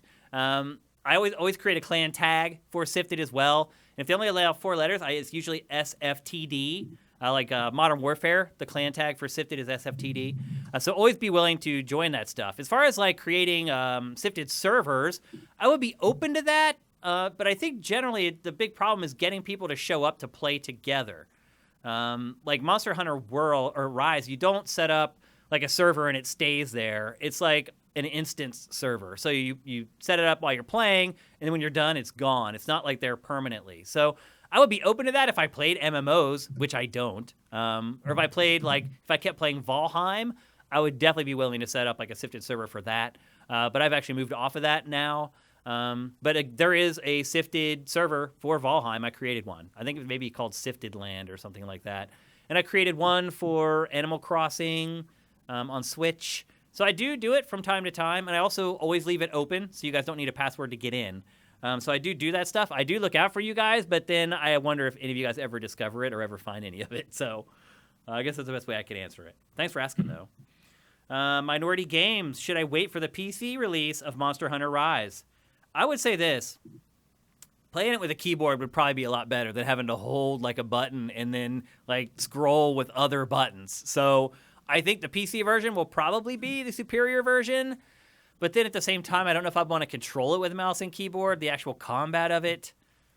It'll look better, I'm sure. I mean, I don't know. If you're not a big Monster Hunter player, I would recommend not playing it at all. But if you are a Monster Hunter guy and you really want to play it, like, just play it on Switch. Like, by the time it comes out for PC, it's going to be yesterday's news. It'll find a new audience there, I'm sure. But by then, are you going to care that much about it? I don't know. I mean, maybe the other part of it is when it comes out for PC, all the DLC will probably be available for it already. My guess is, and I don't know this, maybe they've announced it, but I haven't seen it. My guess is it's probably a Switch exclusive for a year. So if you feel like you can wait that long, sure, it's going to look better, will maybe play better, and everything will be there. You don't have to wait for like the post-game content like the Switch owners are going to have to. But otherwise, if you just are a big fan, like, play it on Switch. Like, it looks, that's the other thing. Like, I should have hit on that again, is how good the game looks on Switch. I really can't oversell it. It's one of the Switch's best-looking games, hands down, and that includes stuff like Doom Eternal. So they did an amazing job with the tech on it. That RE engine, Matt, it's pretty good, man. Yeah. I was actually surprised. I'm like, it boots up. It says RE engine. I'm like, they used the RE engine on this Switch game? Wow. Okay. Yeah. Like, it scales well. And it looks pretty damn good. So they got something there, Capcom. Yeah. Piece of hell out of the Frostbite, too. Yep. Zet Saber Juno. Dark Forest 256. Thank you for Twitch Prime, by the way. Thanks to everybody who subscribed with Twitch Prime. My wife let the iPad die and didn't charge it up. And I grabbed it on the way out, and I got here, it was completely dead. So by the time we got to the end of the show, the iPad was completely dead. So I wasn't able to follow any of that stuff. And I just opened up the app on my phone to answer questions from you guys. So I'm sorry I missed all the Twitch Prime at the early part of the show. If you want to do it now, though, you will definitely get a thanks live on the show. And, I mean, you kind of already said it, Matt. What do you think of the Snyder Cut? I thought it was absolute garbage. It's better than the theatrical one because it's not a tonal whiplash nonsense. The theatrical version of Justice League, you can pretty much hear the executives with marketing degrees like giving the notes of the things that should be changed and have to happen. And having watched the Snyder Cut, like I'm not supporting it, but like having been in meetings with executives that don't know anything, I see where their ideas of what to cut and how came from because of how I know people like that watch rough cuts of movies. That doesn't make it a good idea. And certainly the execution was not good on Whedon or whoever's part. So the Snyder Cut is a more coherent, thematically and tonally is more coherent. I just find the themes and tone to be terrible and the storytelling to be inept, and I got absolutely nothing out of it except it's just astounding that it exists and that they spent that much amount of money for what amounts to basically nothing. I only made it about 90 minutes in, and it wasn't different enough. I finished. I mean, it's not very different. People give it tons of weird. I mean, this particularly, but also for like most of people who like Snyder stuff, which I don't like anything he's ever made, except I kind of like the Owl movie, which no one remembers. He made the Guardians of Ga'Hoole movie. But the people constantly say like, oh, I love Snyder, and they'll tell me why. And it's usually something that is like literally not in the film. And I'm like, I don't know where you're getting at. Like, okay, but like it happens with this. It's like, oh, everyone seems like much more like well-drawn characters, and there's so much human element to it. I'm like, there's nothing human in this movie at all. Like, it's astoundingly bad.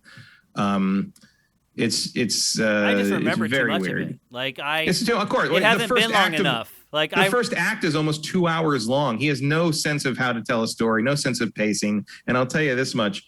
A lot of the stuff is in there. It shouldn't be in there. Like, there's a reason assembly cuts are as long as they are, and final cuts tend to be about an hour and a half to 2 hours. The reason that most movies are an hour and a half to 2 hours is not that like there's some kind of weird restriction on how long a movie can be from the studios. It's because that's about how long it takes a competent storyteller to tell most stories. Yeah. Like, why is the scene where Superman arrives to see Alfred in that movie? I'll tell you why. Because there were screenshots of it released showing that it was a scene that was cut from the original theatrical version, and so he knew that if he like... didn't put that in there, everyone would scream about how it was censored or some shit. Right. So, like, yeah, there's a lot of stuff in there that's, why is Martian Manhunter in there instead of a Green Lantern? Because the Green Lantern would make a lot more sense rather than have Martian Manhunter sit there and have not helped for the whole fucking film. But it's there because he showed designs of his Martian Manhunter and he knew he had to put him in there. Everyone would scream about, where's the Martian Manhunter? Yeah. Like, you can talk about his vision all you want, but it was all pandering to his fan base. And I guess I'm happy they got what they got. I am happy that he got to finish that movie out,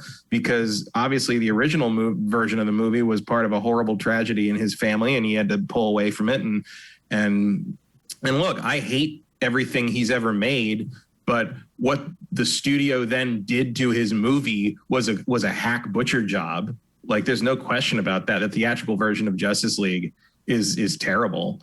Snyder Cut is also terrible in a different way, but at least he got to finish it. He got to dedicate it to his daughter. He got to have I hope some closure on that situation from it. And that's cool. Like, I hope. It seemed needless to me. Like, I watched 90 minutes of it. I'm like, I know what's happening next, and nothing's changing. So of course, it's needless. It's all needless, and it's very self-congratulatory and weirdly exposing of his constant flaws as a filmmaker. I think he's a born second unit director, but he should never be in charge of character or storytelling.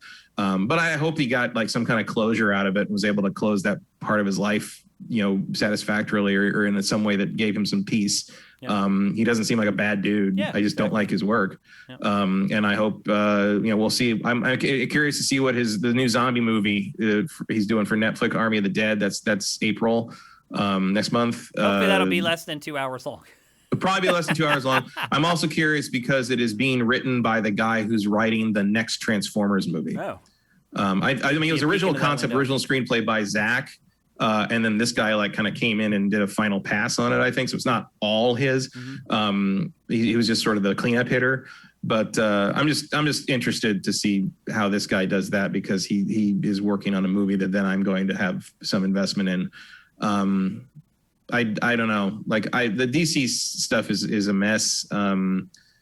If I do think, everyone's talking about restore the Snyderverse and bring him back to do more or whatever. Right now I think Warner Brothers is not going to do that. But I will say this: if Black Adam and the Flash movie do not hit big, I think there will be a shakeup in the Warner Brothers executive wing, and I think the new people who come in will have no better ideas than to come crawling back to Zack Snyder and beg him to make another movie for them. Because, like it or not, this was a big story.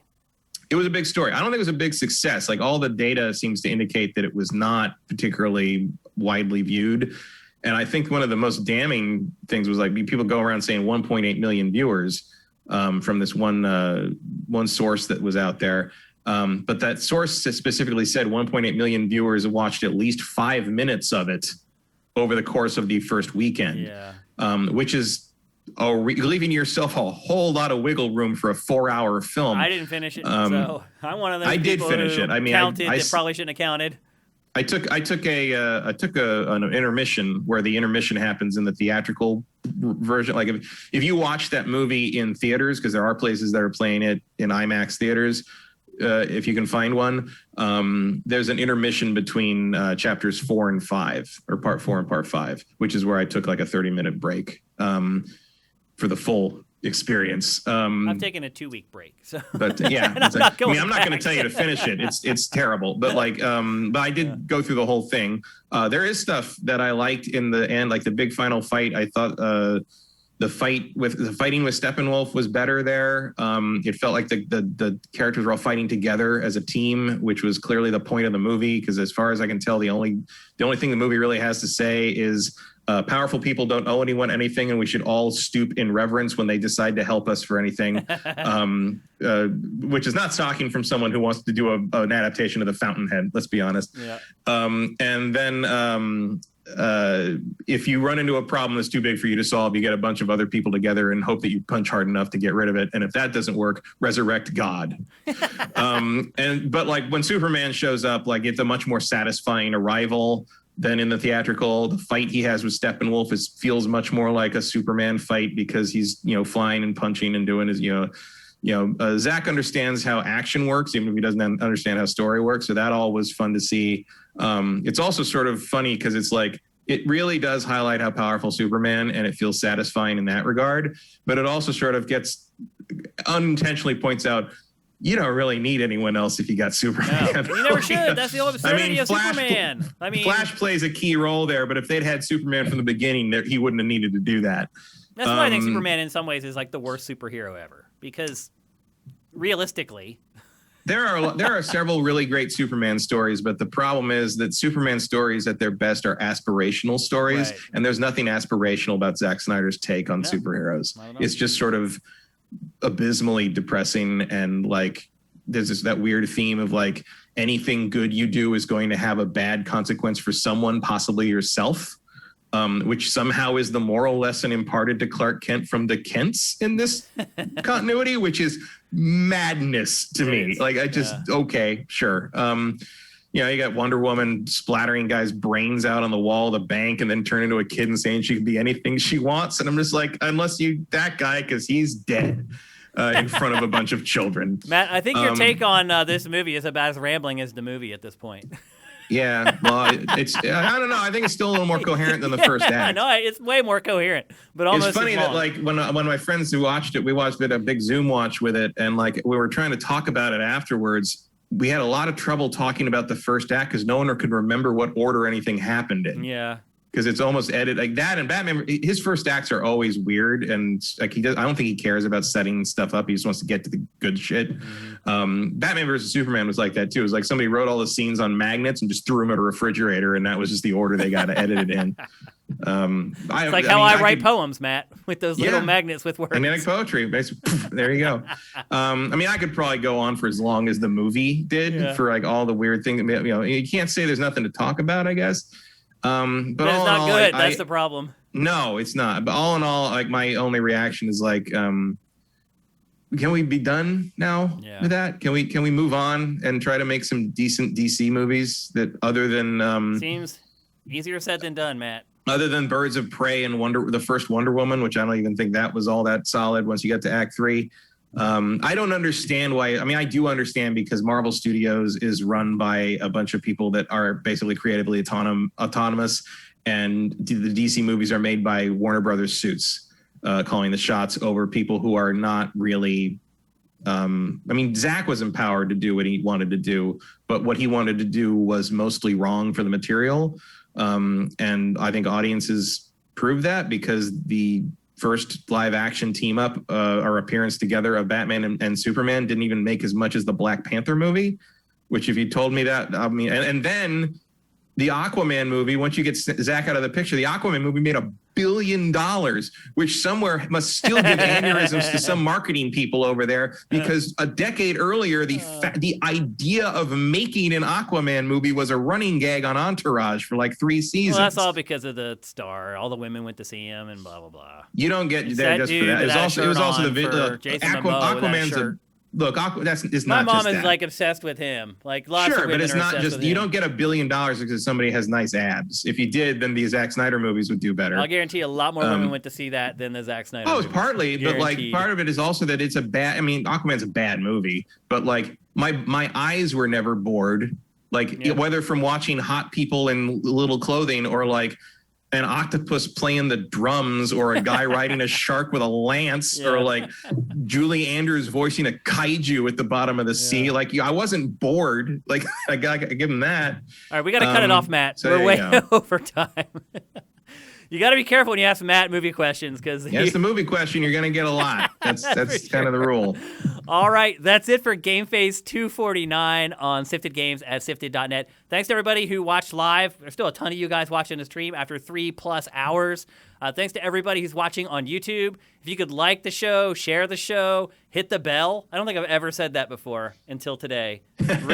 Smash the like button and ring the bell. Please. I think that helps. I really don't know. People say it helps. But that would be awesome. Here's one thing I don't understand. How come if I subscribe to someone on YouTube, why do you not just assume I want to be told when they put new stuff? Why is the bell separate from that? I don't get that. Because it's the algorithm. Just like it's like, oh, you may not want to watch this one because I don't know, dude. It makes no sense. But apparently it works. Like the bell means you'll get notified every time. So I decided to say it for the first time ever. Ring the bell.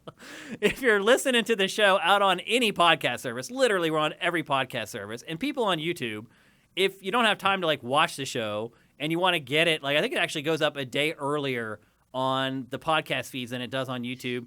And you're listening to us on Spotify or iHeartRadio or Apple or Google or wherever, please head to patreon.com/sifted. Kick us a couple bucks a month and help us make the show, help us keep the show going. The show is supported 100% by people who pledge to our patron on Patreon. So appreciate everybody, all the Twitch Prime stuff. It all adds up. It all makes a difference for us. We'll be back next Tuesday at 1 p.m. Pacific, 4 p.m. Eastern. Until then, take it easy. GameFace is up and out.